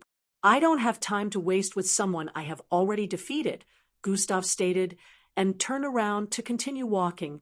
"You bastard, where do you think you're going? I will make sure I crush you here and take back my pride," Paul exclaimed with a look of rage while increasing his walking speed. "Maybe you should call the remaining two to join you before approaching me," Gustav said, as kept walking. "This time won't be like the last. Trash. No matter what drugs you use, it will still be to your loss. I am sending you to the hospital this time," Paul stated fiercely. Gustav turned back around at this point to stare at Paul. This confidence is because Gustav scrutinized Paul from head to toe as he spoke. "This time I will show the entire school that trash can only remain as trash," Paul added as he suddenly dashed towards Gustav. The explosive outburst of speed shocked Gustav greatly because Paul wasn't as fast as this in their earlier battle. Gustav quickly reacted by swerving to the right to dodge Paul. Paul almost made contact with him due to the suddenness, but he was able to dodge it nevertheless. It seems he managed to channel his bloodline through the fourth point. That means he's now a Zulu-ranked mixed blood. Gustav analyzed with a slightly surprised look. This was where Paul's confidence came from. He, Hung Jo, and Ben Rao all stayed away from school since the cafeteria incident happened. They dreaded coming to school, since Gustav made their reputation go down the drain. They couldn't bear to imagine the kind of embarrassing ordeal they'll have to go through with students pointing at them and laughing while also making fun of them behind their backs. The trio had been diligently training and trying to channel their energy past the fourth point, so they could come back and deal with him. When a mixed blood finally managed to become a Zulu ranked, the strength of the said mixed blood along with their abilities will increase. The three of them believed when they got to this rank, they would have the strength to defeat 10 of Gustav even if he was using enhancement drugs.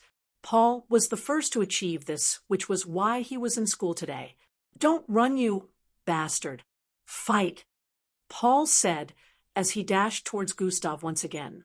Gustav managed to swerve to the side, once again dodging Paul by a few centimeters. Their speeds were nearly the same. Gustav's normal speed was only higher than Paul's by a notch. "As much as I would love to have a go with, I can't get into any fights until after my punishment. So you should stop embarrassing yourself before you end up like these monkeys." Gustav didn't even need to point before everyone understood who he was referring to. The faces of the 7 that tried to attack him earlier burnt with embarrassment and anguish.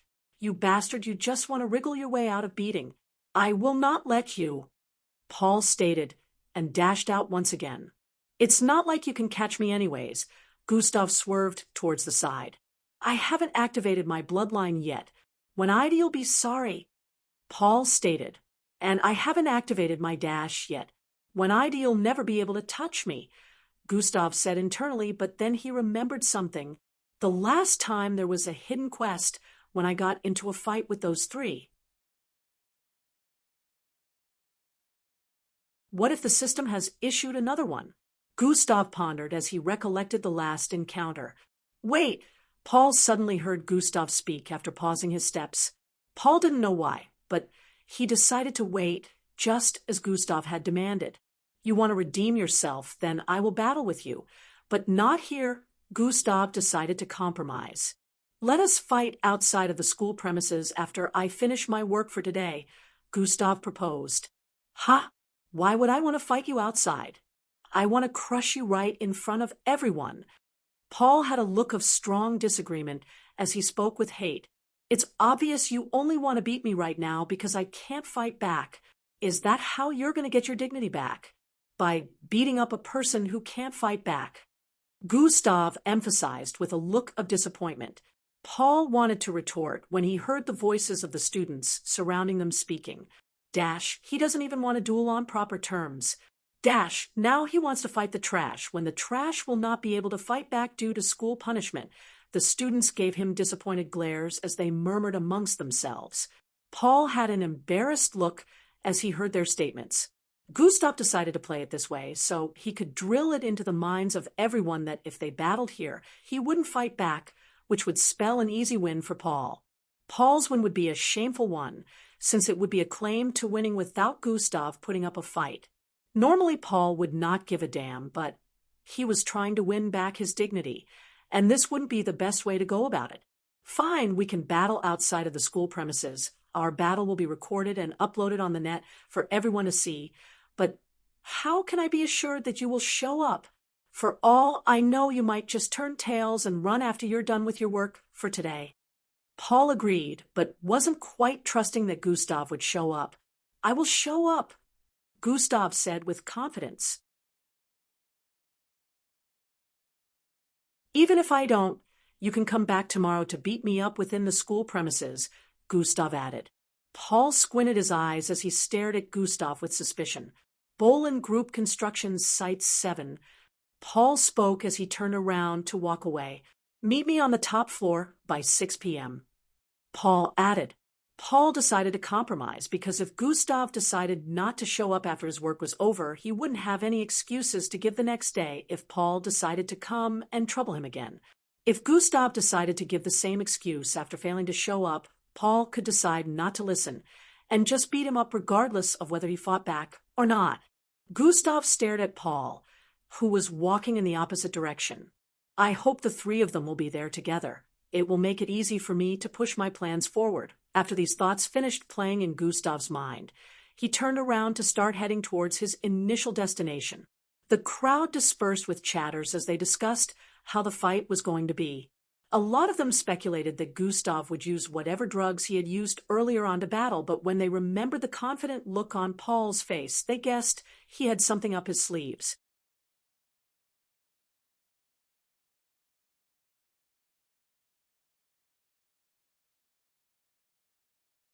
Chapter 22.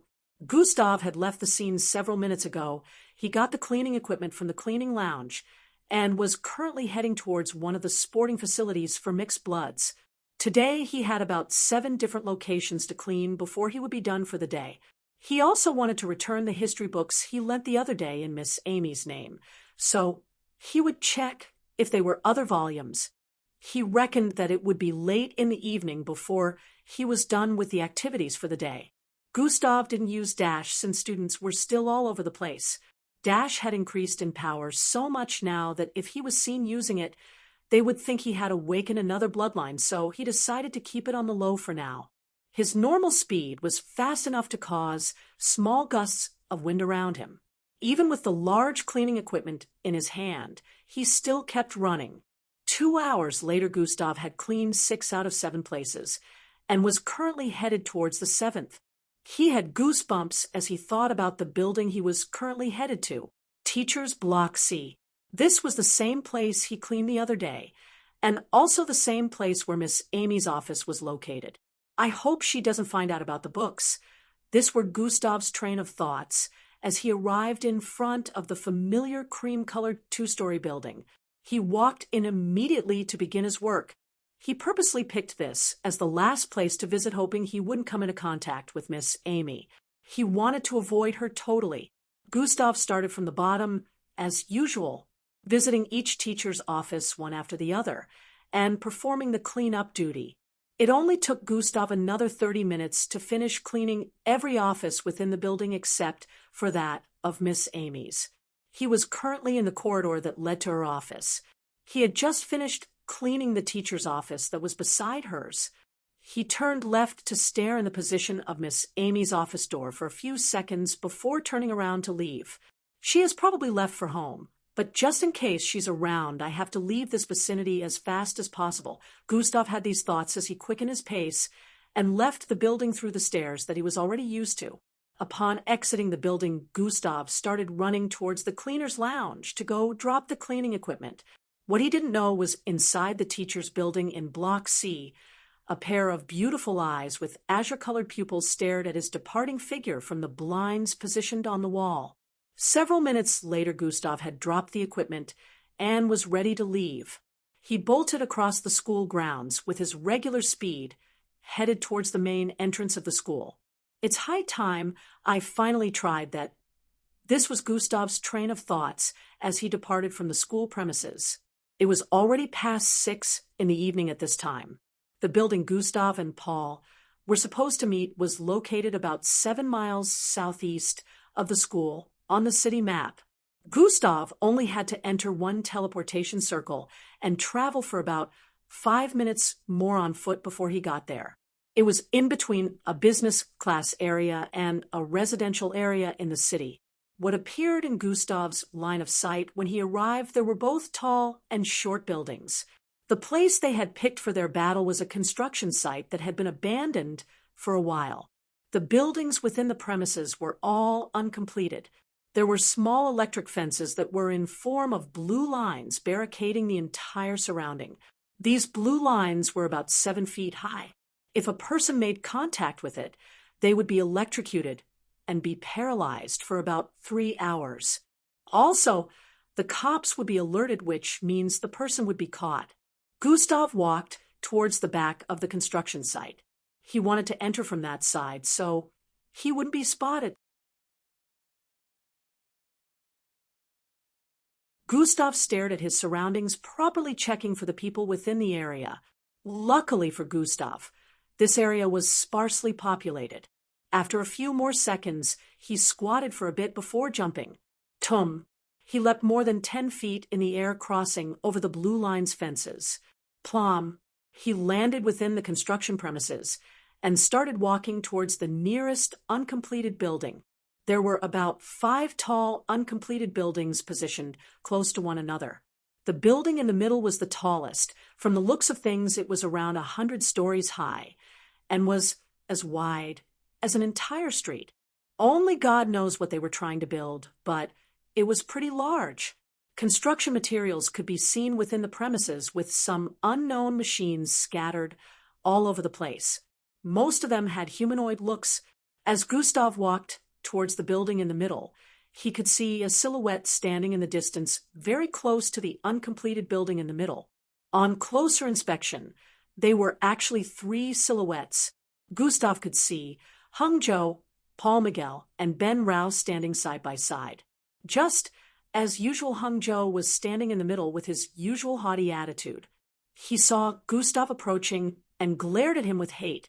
Looks like he's in good health, so the reason he was away from school all this time was because of humiliation. Gustav came to this realization. He now understood that these 3 were a bunch of hypocrites. They had been humiliating him all his life, yet they were scared of being humiliated themselves. He made a promise in his heart to rightfully give them punishments today. Last time he was being lenient, but this time he understood that these kinds of people never learned their lesson. I have to be careful. There's no one within the vicinity who knows what they have planned. Gustav had a resolute look as he arrived before them. Are we doing it here? he asked with a cool tone. I hate the tone of confidence this bastard uses when speaking. Hung Zhou glared at Gustav with hate-filled look. No, we're heading to the top, Paul stated as turned around and pointed at the building behind. All right, Gustav stared at the building and agreed. He already knew that this was going to be the case since Paul mentioned the top floor earlier in school. Gustav didn't wait for them to enter before he did. He went into the building first. This wasn't because he was stupid or anything. On the contrary, immediately he activated Dash. The three entered into the uncompleted building and didn't see him. At first they thought he had turned tails and ran until they heard loud tapping sounds coming from the stairways that led up. The three didn't even have plans of climbing. They just went to the elevator stand and used the elevator to travel to the top floor. Although the building was uncompleted, it still had stairs and an elevator. Gustav moved with speed to the top floor while checking for irregularities along the way. This was the reason he entered before them. He wanted to use Dash to check out the environment just in case of danger. Immediately, the Dash and Gustav got to the top floor. The top floor was vast. It was neatly tiled except for the small debris that could be seen in several parts. There were also some machines in several positions and building materials. A few moments after Gustav arrived, the three arrived too. They came walking towards him with a circular device floating in midair. Gustav recognized this device to be a recorder. Your shame will be recorded here, and we shall regain our reputation after posting the video of us defeating you on the net. Hung Zhou shouted out with a crazy look as he pointed at Gustav. Gustav just stared at him with an indifferent look. Can we just do this? I don't want to waste time talking to trash who call others trash, Gustav retorted. You bastard, what did you call me? Hung Zhou wanted to rush forward when Paul and Ben held him from both sides. Young master, remember, he uses enhancement drugs. Let Paul take care of him, Ben said from the left side while Paul nodded slightly in agreement. Oh, why did you stop him? Maybe the last ass-whooping wasn't enough for him. Hung Zhou must be a masochist since he seems to like pain. Maybe after taking more money from him, it'll break more of his bones. Gustav retorted vulgarly. His look now was not one of a scholar who liked to read books. Instead, it was one of mischief. Hung Zhou's forehead twitched repeatedly in anger as he heard Gustav's words. You bastard, I'll kill you. Hung Zhou shouted out and dashed forward while pulling himself out of the both of them grasp. Gustav smiled in response as he watched Hung Zhou dashed towards him while his arm emitted a fluorescent glow.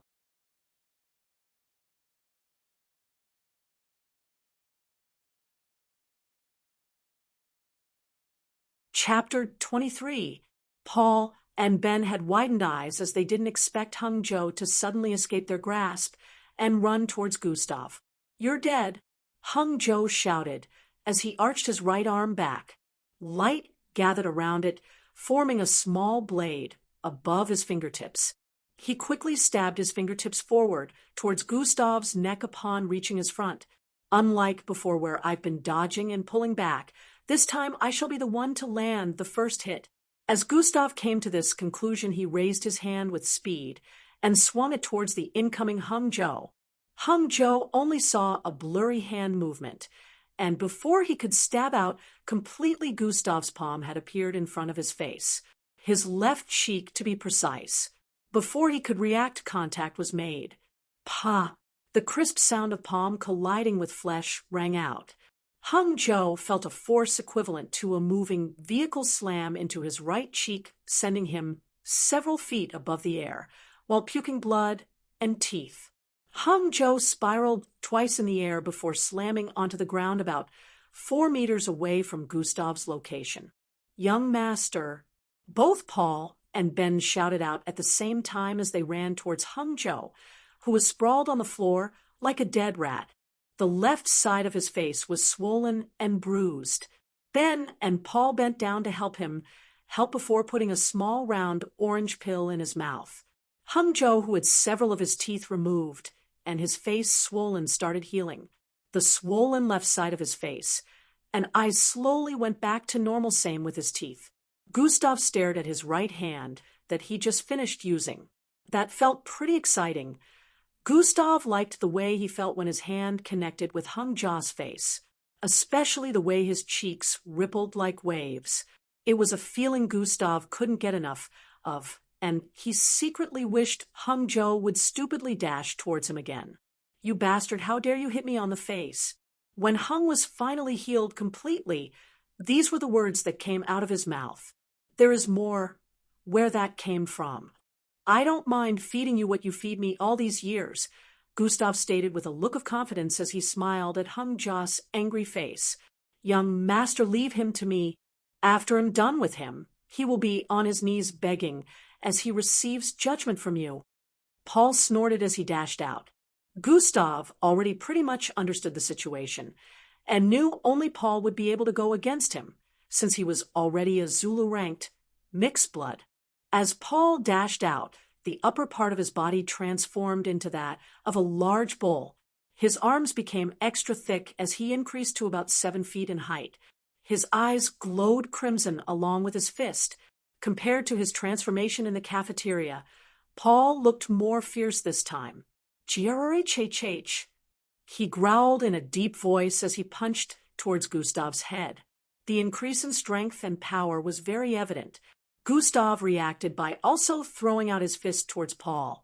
His reason for going head-on against Paul like this was to gauge his strength with that of a Zulu-ranked mixed blood. Pow! The two fists collided with intensity, and both of them were pushed back. Paul slid back by 6 feet, while Gustav slid back by about 3 feet. From the first clash, the stronger person was already evident. Paul didn't waste time before furiously running towards Gustav again with another fist outstretched. Their speeds were now on the same level, but Gustav was still a bit stronger than him, even though Paul's bloodline was the power type. Pow! Pow! Pow! Pow! The sounds of clashing rang across the air as Gustav and Paul went at it violently.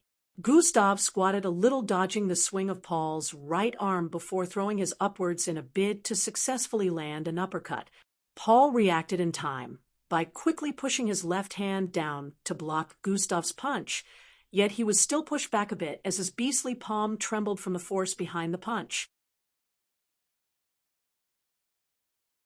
Before Gustav could retract his arm, Paul swung his left leg out towards Gustav's left rib area. Immediately the leg was swung out. Gustav already sensed it and reacted by jumping 2 meters in the air while doing a backflip. The leg missed him after he jumped backwards. Both of them closed in on each other again by dashing forward. Pow! Pow! Pow! Pow! They clashed again, repeatedly moving from place to place across the rooftop of the uncompleted building. But as the fight progressed, it was obvious that Paul was on the losing side, which shocked him greatly, along with Hung Jo and Ben. How could he still be stronger than Paul? Paul is now a Zulu-ranked mixed blood, for goodness sake. They both had these thoughts as they witnessed the fight. They didn't want to believe it, but now they were starting to realize that they might have stepped on a landmine, because no enchantment drug was able to make a zero-ranked mixed blood stronger than a Zulu-ranked mixed blood, especially if that mixed blood was supposed to have a bloodline lower than F grade. Impossible! Impossible! Hung Jo watched with a look of craziness as Paul got pushed back again and again. How? Why? How? Why? How? Why? How did this trash become more powerful than me? How? Where does he get this strength from? Hung Jo was nearly running mad as he rambled on internally with disbelief written all over his face. Pow! Gustav finally landed a solid hit on Paul's left rib area. KRYCCH. Cracking sounds rang out. The force pushed Paul several feet backward. Gustav, who had already gotten the advantage over him, didn't relent and dashed forward again, brandishing his fist. Pow! Pow! Pow! Pow! The last fist landed on his tummy area, catapulting him backwards again. Blurg! Paul held his tummy side as he puked out small drops of blood. He had used the force of Gustav's last fist to push himself backwards, leaving about a 20 feet space in between him and Gustav. This way he could react on time if Gustav wanted to dash out again. His chest was heaving up and down as he stared at Gustav like he was looking at a monster. Gustav was still breathing steadily, which showed he wasn't worn out in the slightest. He stretched out his right arm and made a waving motion. "Come now, don't tell me you're having cold feet. Are you scared of this trash now?" Gustav questioned with a slight smile. "Paul, use it now." Hung Joe suddenly shouted out, Gustav didn't understand what they were getting at until he saw a blue rounded pill appear in Paul's hand.